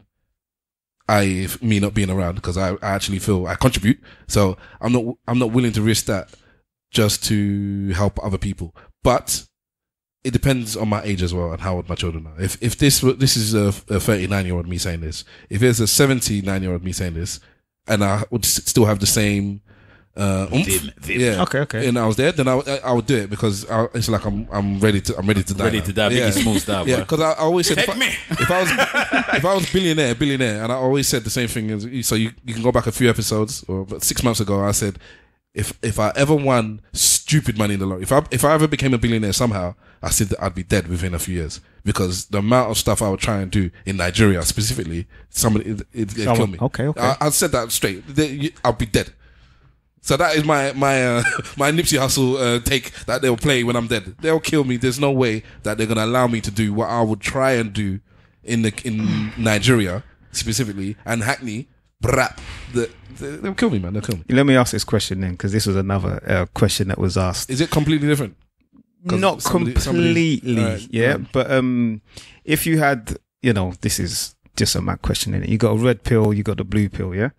Red pill says that you will live until you're 80 whatever. You'll have your kids, grandkids, and whenever, and you'll live long and you'll live a happy life. You know, a nice family life, and you won't really affect many people around you, but those in your family circle.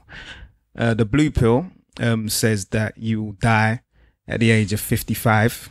You'll have your kids. Red pill. You wouldn't really know your grandkids, but you will affect the lives of millions and millions. Red pill. Millions.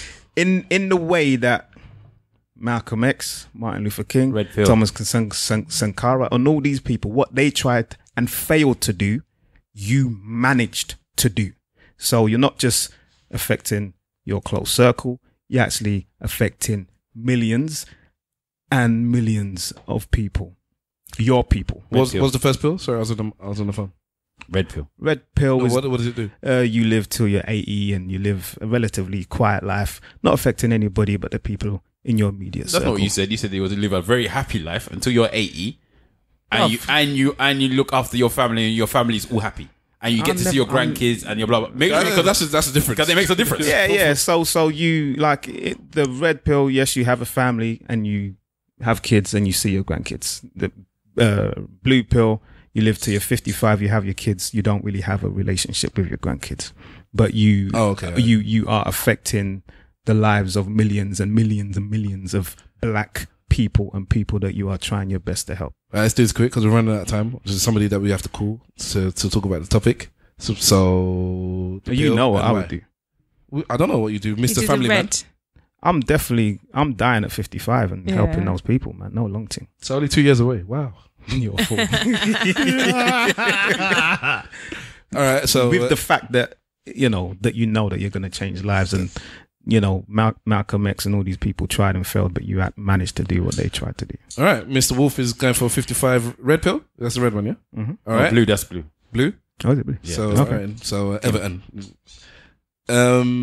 Simple Simon. It's sad. but Liverpool or Everton. it's sad, but probably Everton as well, Why is it sad? because I'm foregoing the possible relationship with my grandchildren for everybody else. So it's sad. Jesus. Yeah, but It is what it is, isn't it? You said something. sacrifice. Man can be sad. You can it's Okay, sad. okay, It's okay. sad. But I will take that because I think the generations after me will benefit more off of me doing the blue pill thing than me doing the red pill thing. All right. So Everton, the blue side of Liverpool is winning. So big Wahala. I'd do red pill Okay, Liverpool in the house. Why? because you're benefiting millions. No, blue pill is 55 death and Benefiting benefiting millions. millions, and Oh. the red pill He's 80 is years of age. 8 No, years. you both said you were blue. No, Yeah. no. He's Yes, blue. you He's blue. Yeah. No, he's I said red. You said blue because you then said They- Everton. I and haven't even said Everton. anything yet. He hasn't said anything. Yeah, You did. You said blue after he said red. No, he hasn't spoken. Okay. They both said blue, and blue is 55. So they're happy to do the same thing that you're happy to do. So you're blue. So you're not going to have the relationship with your grandkids. Yeah. He's saying that was sad because he won't be able to have the relationship because he's picked the Okay. blue Well, pill. I'm still Liverpool, but I'd do the 55. So you're Everton. No, You're Everton. I'm never Everton. Liverpool. You're a Liverpool but supporter? Yeah. Oh my I god. knew there was something about you, though. I knew it. Meet your counterpart here. That's it. Alright, so People you're- that live so in you're all London that blue. support Liverpool. So yeah, blue, and Wahala, you are. Why there's red? Because what's the point? If everybody else is blue, then I don't have to do it. So red. Got you in judge, my friend. Somebody else can do their job. Go and die while I'm living my life happy. I'm red. I'm blatantly red. You're red. Why? Because I'm a selfish person and I want to look after my family and I want to be around my family. I don't want to die early. That's not something that I want to think about. I don't want to die early for others. Okay. Yeah, but Let's then leave you'd it there. know all the secrets to life. What? No, when I'm dead. Where did that come from? I don't know. I was thinking about it. I don't know. Nah, I'm. If you lot are happy to die early for the sake of others, then you're good for you lot, and I commend you all for it. But I want to see my kids. I want to see my grandkids. You see your kids? Can I just finish talking? I want to see my kids. I want to see my grandkids. and I want to live that happy life that you said I was going to live. Okay. And I have no problem living a happy life. No. And if, again, you know, if I live my happy life, hopefully I can pass on some knowledge on to those people, and maybe they might be the ones that want to sacrifice themselves to the gods. I don't know, but I ain't doing it. All right. And Stavros will be Everton. I'll take the blue pill.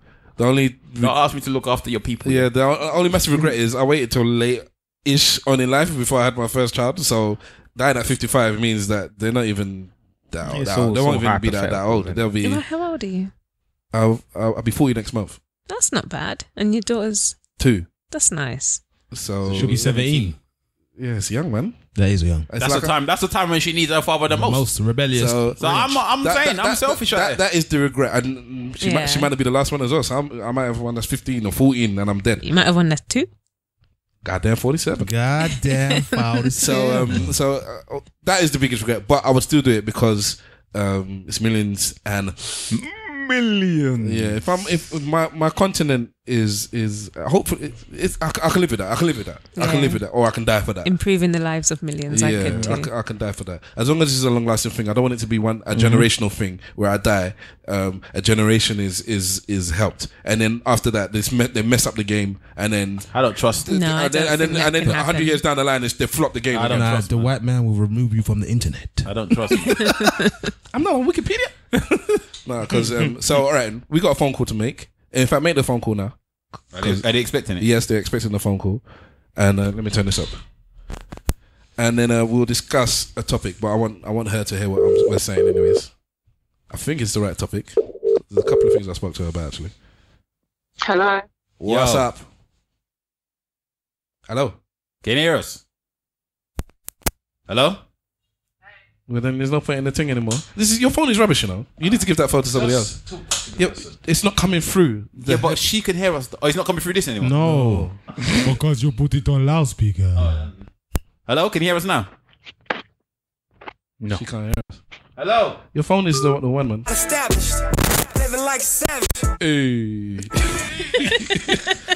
Can good thing that weren't porn, bro. Can you give the phone to? Can you imagine? Bro?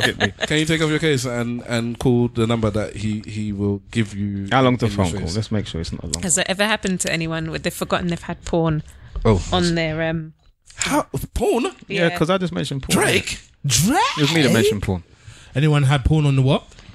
You've forgotten you've had it on your phone, gone to give it to someone or gone to open it, and then it's just been, all porn noises and stuff. No, people have been sending these videos, innit? And at the end of the video, that kind of porno sound comes out. It's Oh, mad.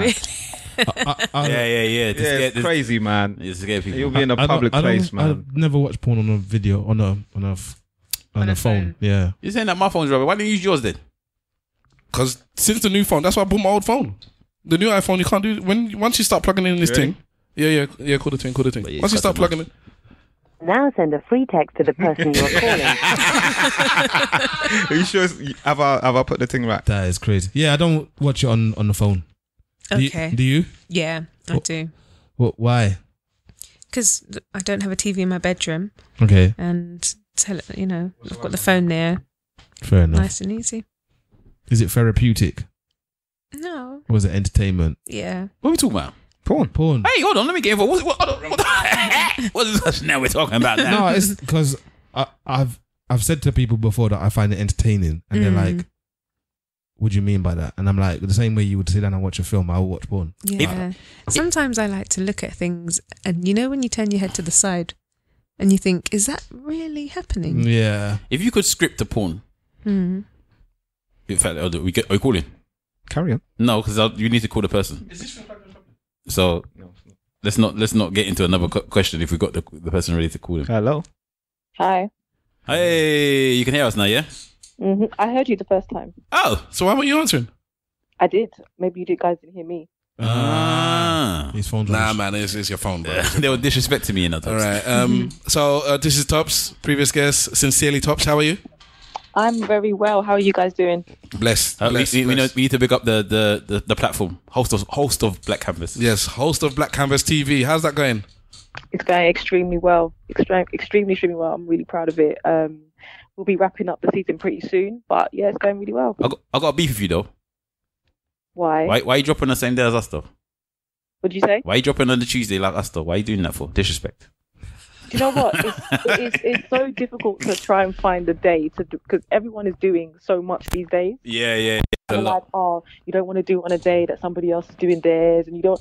So you guys have a podcast where a show, so it's different. Yeah, of course. Anyway, we want you to do the best that you can do, man. So whatever day is the best day for you, you do it. We're riding. Mm-hmm. Yeah, we know you got your back already, Tops. So Stabs called you. No. Stabs called you, and obviously he's got a reason why he's calling you. All right. Yep. As we speak right now, another friend of the podcast, who maybe we might even be able to call them, is doing a comedy show. Is this the one that you had? Is this the one we're discussing actually, Tops? I can't even remember now. We spoke about a couple of things. Is this the one? Yeah, I can't remember the actual date. I might even try to look for it now. No. Yeah. It's today. It's happening right now. Griff, friend of the podcast, is on the what do you call it? The panel? No, He's on the lineup, man. He's on the lineup, and we were gonna holler at him as well to discuss it. But he's like, bruv, I'm actually at the show right now. So if I have a spare 5 minutes, I'll let you know. So he hasn't got back to us as of yet. But it's Jamaica versus Africa comedy show. So Wahala. yeah, called Wahala. Which is of all things. They don't pay me nothing. So I think I've been to one in Hackney Empire maybe a long time ago. Or no, somewhere in West London where basically you have people from Jamaica. I think in this case it was the Caribbean. At least they fleshed it out a little bit, and they make their jokes. And they what is he? He's free now as well. Bro, get the second auxiliary cord, please, and we can plug them both in. We want it. Yeah, you're gonna have to use your phone. So they make jokes about Africans, and then Africans make jokes about the Caribbeans, and then I think the crowd participation, we joke and we laugh about it, and outcome is there's a winner. It's all bants. It's all for laughs. I don't think it's serious. Just like it is with our Ghanaian friends. We love you, really. Yeah. But some people don't like these kind of jokes, namely Sincerely Tops. So she's going to tell us what issue she has with it and why she feels this is old, or I don't know. Let me not speak on her behalf. You talk to the people. Do you want her to say now before Griff comes in? I just think it's the most childish and juvenile and like brain numbing type of comedy you could ever do. And on a more serious note, I feel like a lot of it is internalized anti-blackness, because it's not funny. It's not a joke. And I feel like a lot of people use comedy as a way to really talk about how they really feel. Like, why would you, as a grown man, think Africa versus the Caribbean, whatever, it is something to promote? The last time I went to anything like that, I was probably 18. So about 25 years ago, okay. No. yeah, maybe. But more seriously, I feel like it's internalized anti-blackness, and people don't really, a lot of the time, don't actually want to be honest about where these jokes come from, because they're saying things that are very offensive, and not just offensive, but they're anti-black. And I think trying to kind of dress it up as jokes, to me, is an issue, because you don't actually get to the root of the issue. Like, we recently did something similar. We spoke about diaspora wars recently on the show. Griff, hold on there. Griff, hold on. Sorry, Tops, you can continue. Griff, you hold on there. We got somebody else on the phone, and she's saying how juvenile you're at right now. So we'll let her finish before we let you say your piece. Hopefully you can hear her. Oh, okay. What? Who's juvenile? Me? I can't hear her. No, Tops. One of the comedians that's on the show is on the other line. Unfortunately, the two of you can't hear each other, which is a shame. But when you play back the podcast, you'll hear what each other's had to say. Right. So we're gonna let you finish Tops first. So Sincerely Tops, you finish saying what you're saying, and then we're gonna allow the comedian to say his piece as well. So go for it. Right. I mean, what I will first off start by saying is that for me, I generally don't feel like in comedy anything really should be off limits. I'll start off by saying that. But however, in some of these Africa versus whoever, I think a lot of the jokes continue to perpetuate very harmful anti-blackness in our community, and that does nothing for the community. And also, it's just not funny. It isn't funny. It's childish. And I don't see why somebody as a grown person, grown man, grown woman would find that funny. And I don't see what the appeal is. Personally, I feel like those kind of things appeal to kids. Like when I was in uni, it was hilarious. It was funny. But then when you really think about it, And as I just said earlier, we spoke about this briefly on the show recently. We were talking about diaspora wars and talking about the conflict between Africans and Caribbeans and where that comes from. And these jokes continue to just push that narrative, continue to push that divide. And I don't see what you get out of it. Personally, these shows, I feel like they're easy to kind of put together and you'll get your 1-2 laughs, but really as a comedian, like, what kind of credibility are you really getting from that? God damn, Tubbs. Okay. I'm reloaded. God damn. Sorry, I'm in my house. I'm comfortable. Can I ask a question? Go for it. If it was really funny, though, would that be okay? Tubbs? If it was really funny and everybody found it hilarious, would it be okay? I didn't hear that. I kind of heard it, but not too. I can't. It's too faint. If it's really funny, would it be okay? If what is really funny? If the comedy was really good, really funny, does that then make it okay? Does the content allow, make it okay? Well, if the joke is funny, the joke is funny. That doesn't mean that it isn't offensive to some people, and that doesn't mean that it isn't anti-blackness. Okay. But then, I'm not disputing if the joke is funny. If it's funny, it's funny. But I personally don't find jokes that continue to push this divide or push anti-black narratives. I don't find those things funny. So then, do we? Sorry, I'm not sure whether to speak into the phone or the Always mic. speaking to the back. So then, does that go against your the kind of proclamation that nothing should be off limits when it comes to comedy? No, because I'm not going to find everything in the world funny. So then, as a comedian, aren't they allowed to be able to do that if like 50% do find it funny? I would argue, well, like I said, I'm a grown person, and for me, this kind of comedy was hilarious to me in college and uni. But I feel like as I've gotten older, comedy like that, I don't feel it's not funny. It isn't. To say jokes that continue to push this narrative or like. She gone. Hello? I don't find it funny. I'm not saying people don't find it funny, but personally, and I know there are a lot of people that agree with me, it's not funny. It's internalized anti-blackness. Okay. And here we are in the UK as black people facing so many issues with racism, with prejudice, like with microaggressions, all these different things. And within our own community, we are tearing each other down by doing these stupid jokes that don't go anywhere. Okay. Griff. Yep. Did you hear all of that? Some of it, but not all. Okay. All right. So, Summarize it, Stav. Go on. You're very good at that. So basically, the question has been asked, or it has been put forward that this is a juvenile and irresponsible kind of show. And anti-black. And anti-black. The jokes that you're making are bringing down our community because they're showing anti-blacks, and the jokes you're making stem from a place of what people actually feel as well. So what you actually being on stage? I'm assuming you've come off the stage now, yeah?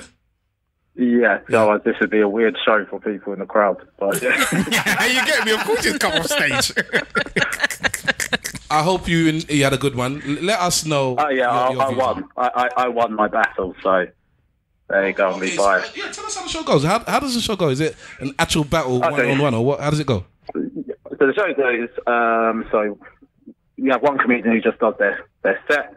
Doesn't have to be about culture, whatever. They just do their 10 minutes. Then another comedian does their 10 minutes, and then after that, us two comedians go back and forth on jokes for 3 minutes. Just back and forth. Okay. Now, those jokes can either be about culture, or the jokes can be about the other comedian, just directly. You could just cuss their shoes if you wanted. You could cuss their mum if you wanted. But it's just you are representing Team Jamaica, and the other person is representing Team Africa. Then it's up to you how deep you want to go with your jokes, or what direction you want to take your jokes. So if you wanted, you can go on stage and not. I'm Team Jamaica. I could go on stage and not make one joke about Africans. I made some jokes for Africans, but for me, the jokes were light-hearted. Jokes are nothing too deep, because I have to tell a joke that I feel comfortable telling.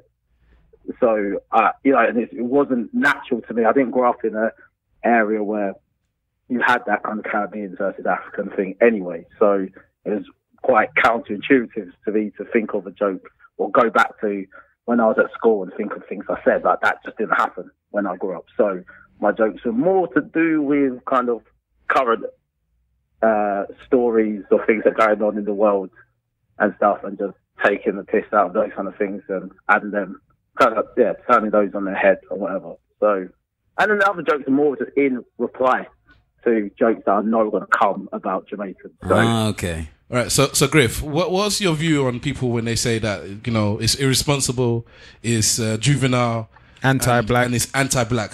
These kind of shows. What's your views on that?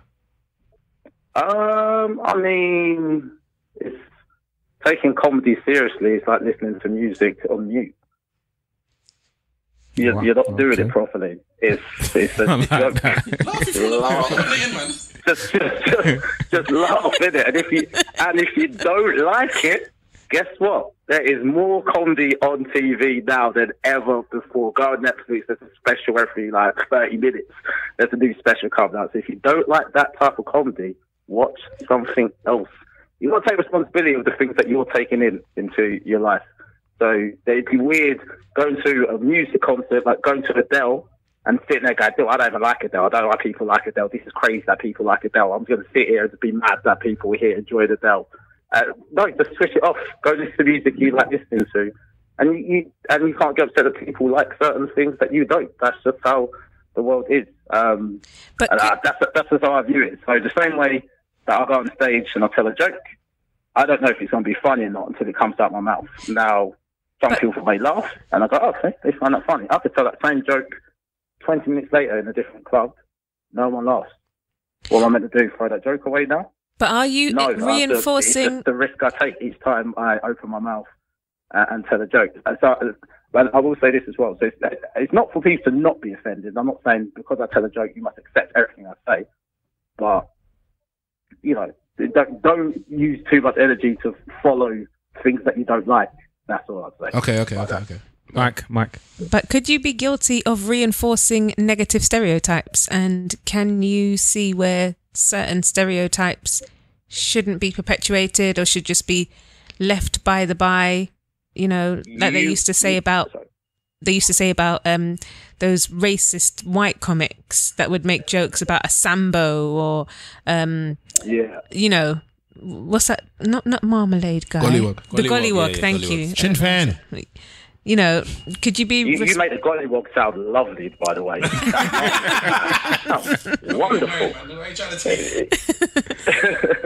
Are you responsible as a comedian and as a professional to make sure that you're not perpetrating stereotypes and you're not continuing something that's negative towards a certain race of people?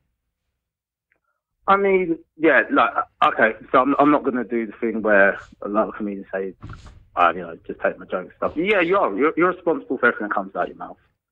And so, and I feel that any joke I tell, if we have to talk about it, that particular joke, we may not agree, but you'd understand the perspective I've come from with that joke. That's not just about the stereotypes, it's about anything. But I think also in the world, we use stereotypes sometimes in the way for us to understand the world, just to process the world, understand it quickly. Some jokes really do rely on a stereotype and stuff. Like a stereotype for me, I'm black, I'm from Essex. I tell jokes about my girlfriend and then chuck in there, oh, by the way, she's black. And that will make the crowd laugh. Now, why are they laughing? Because they've already got this stereotype in my head that, right, he's a black guy from Essex. I thought his girlfriend would be white. They're like, oh, no, she's black. That shocked me. That's funny.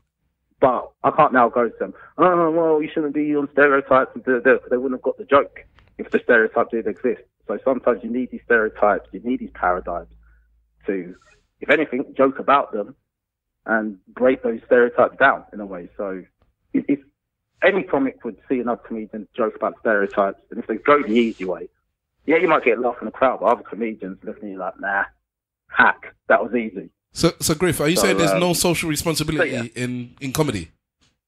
You saying that? Pardon? Are you saying there's no social responsibility in comedy? It's for free for all.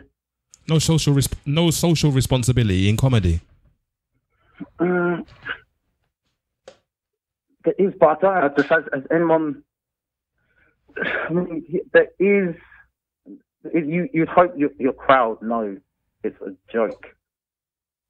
And the biggest punishment you can do as an audience is not laugh if you don't find it funny. That's the biggest punishment you can do. I think what you're doing, Griff, is you're focusing so much on the show as opposed to the wider implications of the show. It's just, you're just thinking about, when I'm on the show, the jokes I'm making, you should get the jokes. Forget the jokes themselves. Just the idea that there is a Jamaica versus Africa.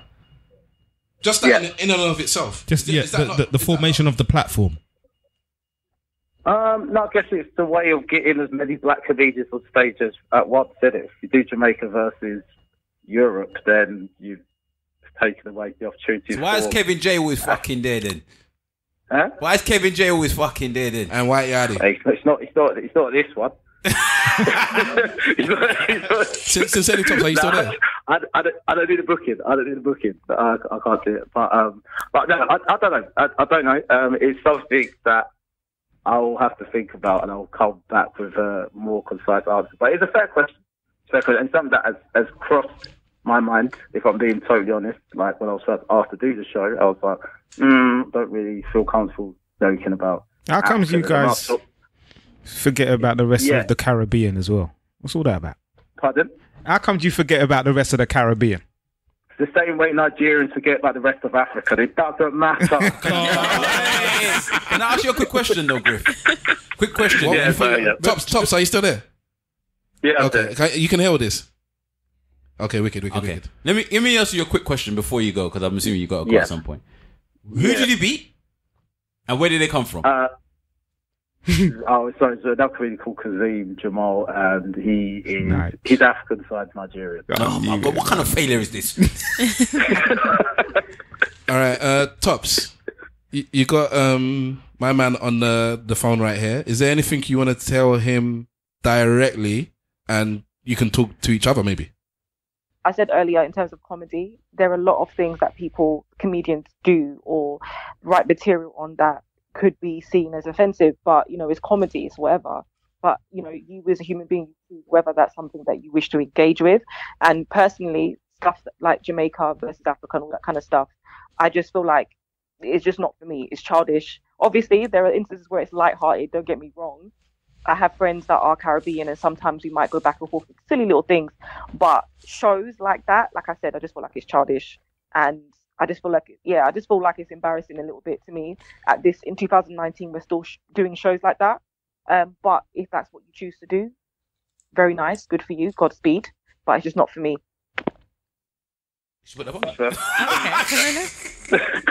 Griff? That's fine. No, it's not just our culture. There's other shows. That's what India versus Pakistan show, and this is in the middle of the Kashmir, where there's conflict in Kashmir, and they're doing India versus Pakistan and stuff. But they came away from that thinking it was a good thing to get people in the same room from different cultures and to say, let's just all join together and have a laugh at ourselves and each other. And that is definitely quite rare, actually, getting Indians and Pakistanis, especially considering what's going now, and getting them in a room and laughing about it. I mean... Yeah, so I don't think anyone comes away from Jamaica versus Africa thing and goes, I fucking hate Africans. No one comes away with that, I hate Jamaicans. Everyone comes away with that. That was a laugh. Yeah, but a lot of these jokes do stem from that. I do get the... it being immature, especially if you've grown up with that at school, and it probably brings back a lot of deeper things for people. And I'll probably, from my knowledge from the outside, especially Africans, because I just know Jamaicans don't give Africans an easy time at school. So, do you think? I suppose this question could go to either of you. Do you think that maybe because of the race issues we have and where we come from as a people, we have a tendency to overlook certain things? Like two of my favourite comedians, one's Russell Peters, one's Ali Wong, and she's Chinese. Russell Peters, Indian, Canadian, and they spend their whole show. Yeah, they spend their whole shows just slating their own kind. And Ali Wong does it. She slates women and motherhood and all of that stuff. I find her hilariously funny, and maybe that's because I'm the lowest common denominator. Or is it a point that we as black people, because we have so much internal anxiety around race, that we take certain things that shouldn't be too seriously? Yeah, no, I think there's an argument both ways. Definitely, there's an argument both ways. It's definitely evidence that we can get so sidetracked and knocked off balance, and we kind of let everyone know these are the things that upset us. So if you do this, then I'm losing it. And it happens every day at work and in life. You know, the whole kind of microaggressions of racism that happens. You know, they know they're going to throw you off balance. Your colleagues are throw you off balance, but the same. There's something a bit weird that you just let everyone else. What's it called? I can't remember the word it's called. There's a word for it. Dog whistling. That's it. Where no one else picks up on it in the room, but they know because you're black, you're going to pick up on this thing you've done, and if you bring it up, you're going to look like you're crazy. So I think sometimes, we let little things for ourselves, and people know it, and then there's other times where it's like, no, we should be more serious about this, and we should,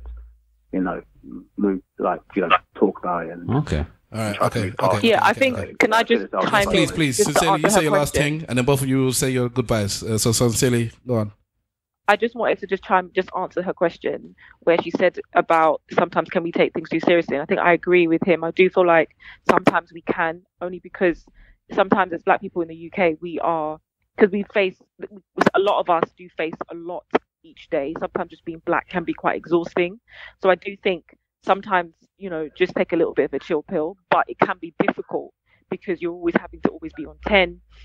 But there are some jokes from some comedians that I do find funny, and maybe another black person wouldn't. But for me, it's not everyday activists, it's not everyday outrage. So yeah, sometimes you want to press pause and just relax and just take the joke for what it is. But I don't want to ignore the fact that a lot of these jokes do stem from a very dark place, and it's important to acknowledge that. All right. Thank you. So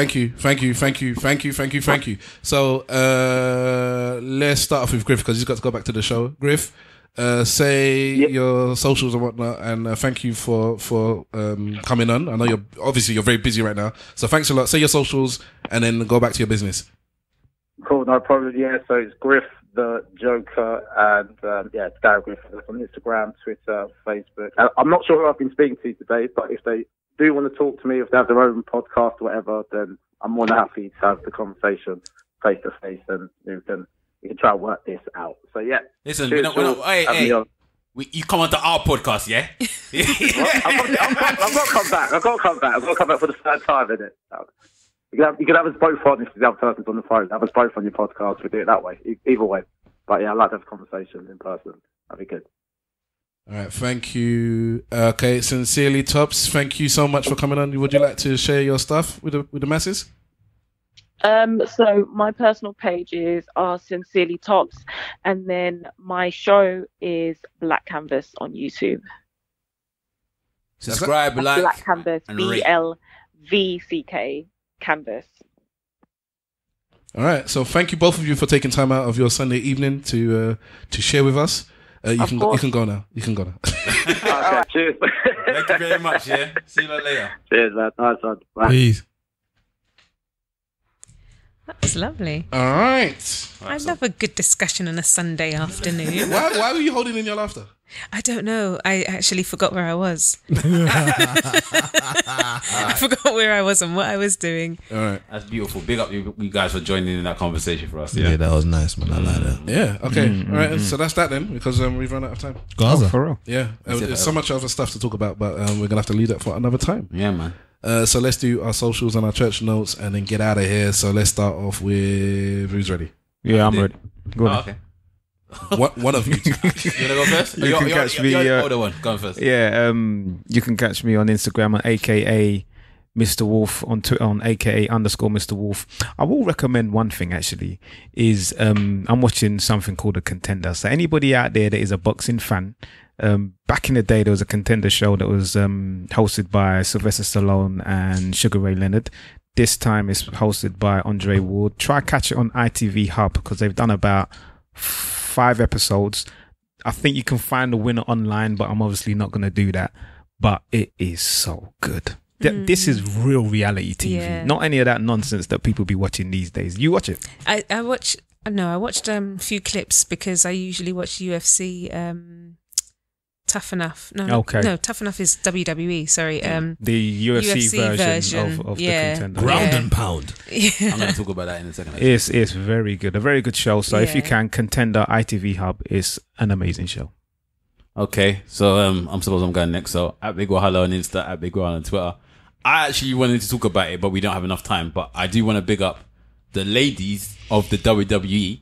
Oh yeah, Who are actually divas. Yeah, well, they're not divas. These are not divas. Okay. Divas are a completely different set. So the divas are the ones that were doing all of the lingerie and all of them things there. These are not. These are the proper hardcore. We are wrestlers. We are not divas type. Yeah, and they are actually going to be main event in WrestleMania, which will come out. It'll be out by the time this comes out. And for if people that have been watching WWE for years, that is a massive deal. Yeah. Massive. That these three women. So it's Ronda Rousey. What's her name?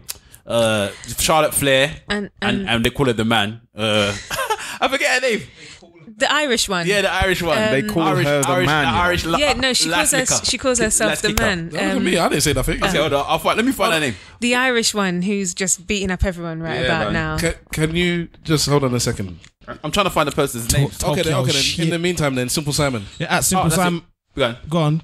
It's Becky Lynch. Becky Lynch is the last person. I'm surprised. Say your thing then. But yeah, so I don't want to get into a big conversation about it. I just want to say, like, it's for that to happen. It's a massive deal. I think last year, they had their first woman-only actual pay-per-view, which was big already. Evolution, they called it. I think it was, which is a massive deal. But now the fact that they are hosting WrestleMania and people that know wrestling know WrestleMania is the biggest deal. It's like the second biggest watch thing apart from Super Bowl. They're hosting or they're the main event? They're the main event. The women's are the main event. They're the main event. What, the three of them are fighting together? Yeah. Okay. So they're the main event. And obviously you've got your men's championships that's happening both sides because they split them. They've got Raw and they've got SmackDown, which are the two different shows that they have. So they've got a champion for Raw and they've got a champion for SmackDown. And both of those champions are going to be at WrestleMania defending their belts. So, they're not the B and C of the wrestling thing. A is the women's championship. Well, that doesn't surprise me, considering UFC have been doing female headliners for a while, and it's been some of their best and biggest pay-per-views. Really. Okay. So remember, Ronda comes from UFC, yeah. So she's WWE now. She's selling out a lot. She's doing really well. Hazelann, are you into anime and MMA and WWF? Are you into football as well? I am. Seriously? So you're hold on. You have a tattoo of what? Liverpool. Oh my! I saw it, and I said, "It can't be that." I actually saw it. I thought it was some form of maybe a. This is why we need to turn the TV. Oh my god! So are you a tomboy then? No, I don't know. Do you know what? My boyfriend really likes it. He likes the fact that we can, because he's an Arsenal fan, and I'm into everything more than him, and he's just like, he loves it. What are you doing with that tattoo? What are you doing? My wife is I'm an Arsenal fan and she's a Liverpool supporter as well. There you go. It's a mad thing, isn't it? Oh my god! I guess we're attracted to I suppose each it other. depends on how deep you are, because it's only going to really have. We're only really going to have a problem when we have kids, because like they're not cooners. They take the man's side. No, Where's he from? What's his ethnic background? He's Jamaican. So we didn't mention yours. You're half Jamaican. Mm-hmm. 1 quarter Irish and quarter Nigerian. Yeah. So but she's got Liverpool in her blood, man. That's wrong. Where did Liverpool support come from? Do you know what? Growing up in the 80s. In the 80s, especially back in Stonebridge, everyone in Stonebridge is a Liverpool fan. Johnny Barnes. But yeah, most definitely. It's all about Johnny Barnes. And I remember when I was 7 having the biggest crush on John Barnes in the little shorts and everything. He's alright. It's not too bad for an older guy. Have you heard him talk? Yeah, of course I have. Yeah, well, I'm surprised. So you condone the coonery? What do you mean the coonery? He is what he is at the end of the day. He's not my dad. He's not my husband. My name is my name. Big up man like Raheem Sterling anyway. Big up man like Raheem. That's the new face of the black footballers in the UK. Big him up, man. Yeah, there's been a lot of people who've done. Cyril Regis was doing things from. Yeah. But he was never a Liverpool player. No, he was. No. Yeah, he was. No, but I'm just talking about black players in the UK. At the end of the day, especially when they retire. My cousin was a professional footballer, and I worked as a sports journalist when I first started. So when you retire as a black footballer, you just all come together. It's not about divisions and who played with what and team, what have you, because they're all giving back to their community. They're all doing different things, and that's what really makes a difference. And they all had to go through the racism and the hardship, especially when you talk to the older ones. Do you know what I mean? Just going off that as well, obviously we're just talking about the female wrestlers. Also, somebody else I want to pick up is Alex Scott. Alex Scott's doing bits at the moment. I saw her on BBC One yesterday on Match of the Day. Yeah, and I saw her today on shamefully, because obviously we lost the game, the Everton Arsenal match today. She was doing the punditry on that as well. And I was saying it to my missus. I said, this is important. She goes, but you see all people like Kirsty Gallagher and all them people that's on Sky Sports News. I said, no. They are news anchors. They're just supporting news. She is a pundit. She is discussing the football. She's discussing all of this, that, and the other. A pundit. You know what they call her? Pundit. Oh, whatever, man. What's fucking wrong with you? Can't just say something wrong and just let me go past it. Can't you just let me carry on? Like every single thing you have to correct me. Listen, my friends, my brethren, my brother. Can't you just let me be wrong and continue to be wrong in life? Yes. Why would you ever correct me? Pundit, I said. Anyway, she's been doing bits for a while. Yeah, to be she fair. has. She has. From not the last Women's World Cup, the Women's World Cup before. Yeah. She started off. They were all doing really, really well in terms, because that was when BBC Three was doing a whole load with women's football, isn't it? And she's been doing it. I like her punditry though. Yeah, she's good. Do you watch women's football? Yeah. You do? Yeah. Okay, I'm just checking. And Enya making sure that Luko make her way up there soon as well. She started to try, but they haven't pushed her as much as Alex Scott. But Alex Scott is really good. Yeah, she's doing all right. I see a lot of hate for her on... Because she's fine. On Graham Souness even because she's a woman as well. Even one of my friends, she's a woman of colour, female journalist and stuff. And in that industry, there's hardly any women, especially when it comes to journalists, and let alone a black woman. And she just gets so much hate. But she's good all the time. She is very good. Very good. My friend, not Alex Jones, but my friend is a journalist. Okay. But she's good too. But, yeah. All right, so I'm done. All right, Simple Simon. At Simple Simon FB on Twitter. I don't have Instagrams. I ain't got no recommendations or shout outs. I've done my little catch up on The Walking Dead. Jesus Christ, it's dramatic over there. Ooh, well, soon winter's coming, innit? You know, like that. You know? And you're a Game of Thrones fan as well. So you're just a proper tomboy, man. Yeah, I guess so. In fact, Game of Thrones is it's not us. Exactly. It's not a gender thing, is it? Exactly. At all? Sorry, my bad. Misogyno. All right. I am Stavros Spurs captain. Oh, not there you go, man. It was a mistake. That's all it was. Not misogyno. How dare you? So me as well. No, you just switched roles. Oh, okay. I am Stavros Bus. You can catch me at Stavros Bus everywhere. Stavros says this week is a Fire in the Booth. It's a couple of weeks old actually, so I should have done this last week really. But it's by The Kingdom, which is Ty, Rodney P and Black Twine. Yes. Big up the elders. Yeah, them. the elder community. Yes, father. Yes, ruled by. Big up the elders, man. So a friend of the podcast, Ty, he was in about a year ago nearly. So you can listen to his old episode. We had a special bonus episode where we just did an interview as well with him, and the three of them have come together to create like a UK supergroup of elder statesmen. It's from Sat as well. Yeah. All from Sat. Are they all from South? Yeah. Is Black Twang from South? Yeah. Is he not from West? Like North Wheezy? Is he not from her side? I think he's from South. Okay, well, anyways.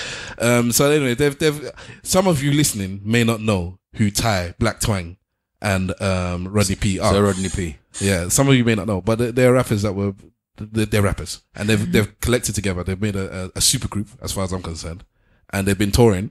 I think their album will be coming out soon. They haven't released the album yet, but I believe they're coming out with an EP or album. But anyway, they did a Fire in the Booth. I'm just going to play a little bit of it here because a Black Twang murked it. He murked it. It was wicked. So hopefully this taking place because it is. The man called Tony Rotten Black said Fire in the booth. Legendary. Fire in the booth. Fire in the booth. Bouncy. Anti-Charlie stuff, you done the beats from Music Family. Come on! It's the Kingdom, Tony Rotten Black Twang. Let's go. I know they're like, rah, how's man getting ratings? How's man still on all these stations? How's man span 2 generations? Fans still know all the words, verbatim. What's his secret? Who's his agent? How's man still fire like Cajun? Fire like Raiden, fireman Caperton. Fire in the booth, fire off the pavement. I've been fire since the basement. Been fire since back in the days when Westwood tried flex in Deptford. And his decks got dashed in wavelets. Back when Santander was Abinash. Man was grabbing cash from the Halifax. Punks jump up and got beat down. Record a brand Nubian Abbey slap. Rude boy, youth, them a rally back. with a big whack going rat-a-tat. No long talk, no beggar chat. We had to earn stripes like Adidas. Facts. None of us came with ragga rap. And UK rap followed all of that. Come on, you man can't be mad at that. Salute the general, I got for that. Perfect. I got love for the old school and new school. I hope that the feeling is mutual. Don't let the mainstream media fool you. Listen, OGs from the true school. They wanna divide you and rule you. That's devil business as usual. Boy, don't backchat, you're too rude. You're only viewed as bad man on YouTube. Hey. At this age, as man still getting ratings. The old boys all over the country, so you're gonna hear the conversation. You're gonna hear all about the kingdom, from the United Nations. And the only time you see me with the pigs them is when I'm bringing home my bacon.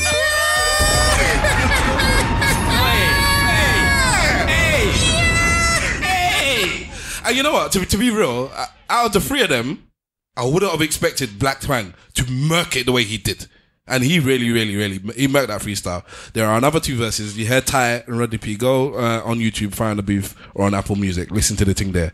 I will say it has picked up a bit of controversy because when Rodney P gets on the mic, he sends flames towards West, because you people scrunched up when this one mentioned Westwood. But Rodney P, I think basically he was a bit more blunt with it.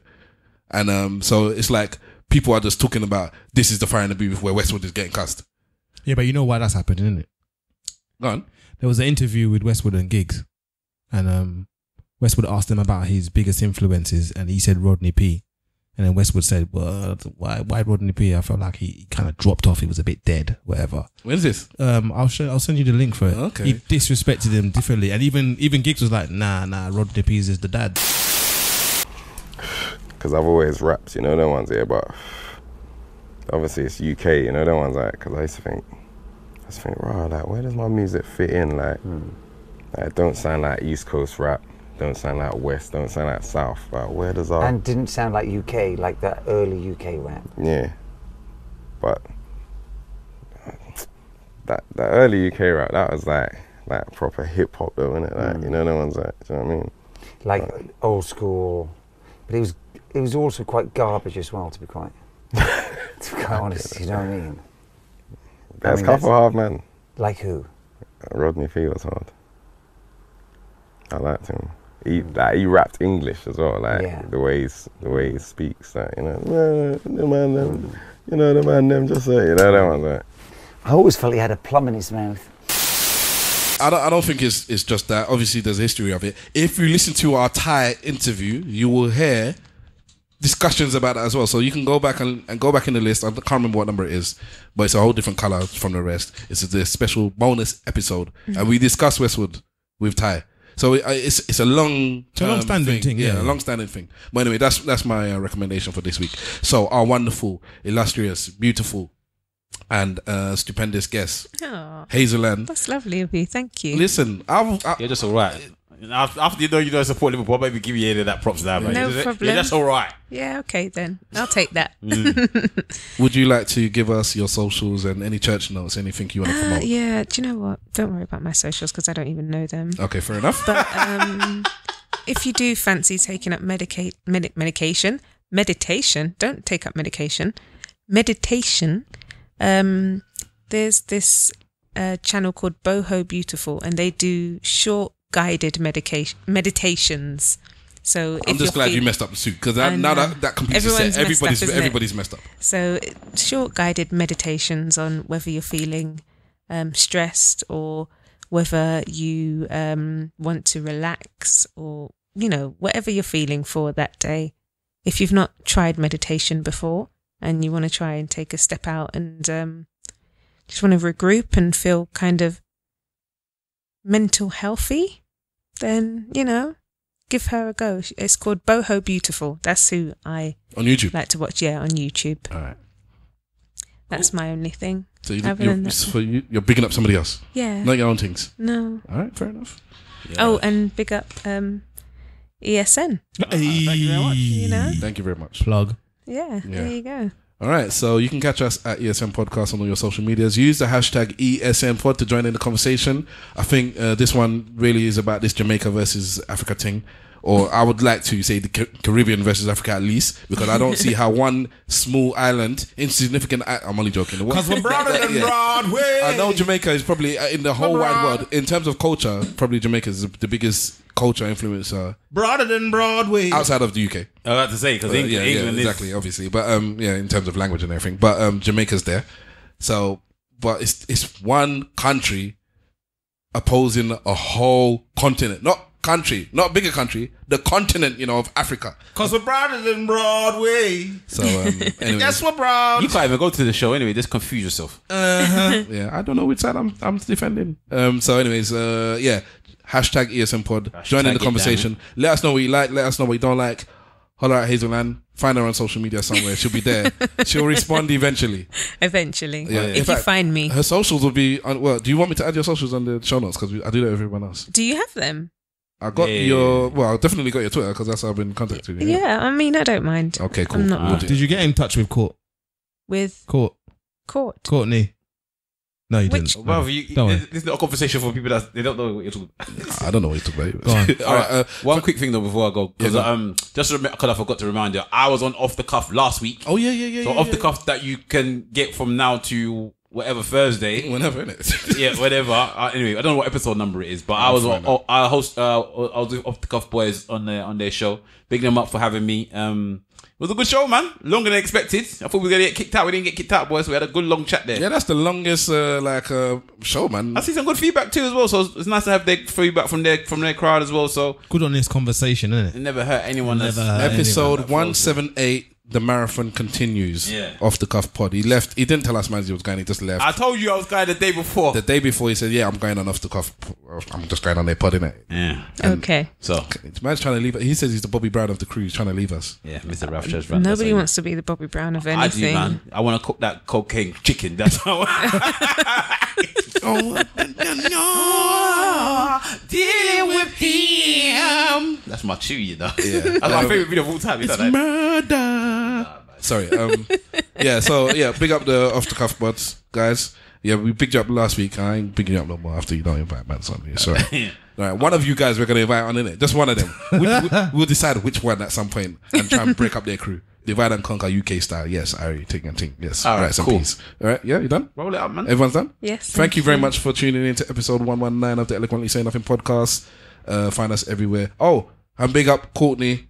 Yeah, oh yes. Yes. Oh, we did a lot this week, you know? Yeah, we were on Courtney's radio show. On Top FM. On Top FM. You can catch that on TuneIn. I'm sure you can listen. Or go to On Top FM and you can re-listen to our show. It's a Sunday morning show and we were there for a couple of hours. Hurricane Courtney. Chop it up with Hurricane Courtney.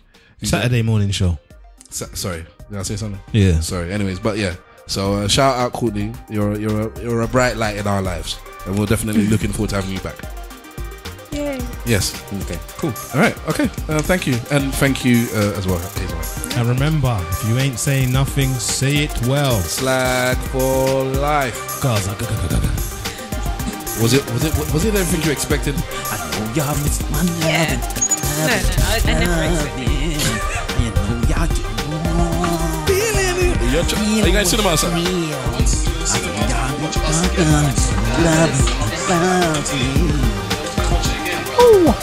not making that. Have you seen the film though? I've seen it already. But no, because I missed the first. Oh, you missed it already. I missed the first couple of minutes in the car. Huh? No, the first piece. Oh, you missed the beginning. So what happened? I don't know. Okay, that's was the credits. That's what I saw. That's the credits. Like Mr. Rabbit's in the back. Let's say you just missed the best.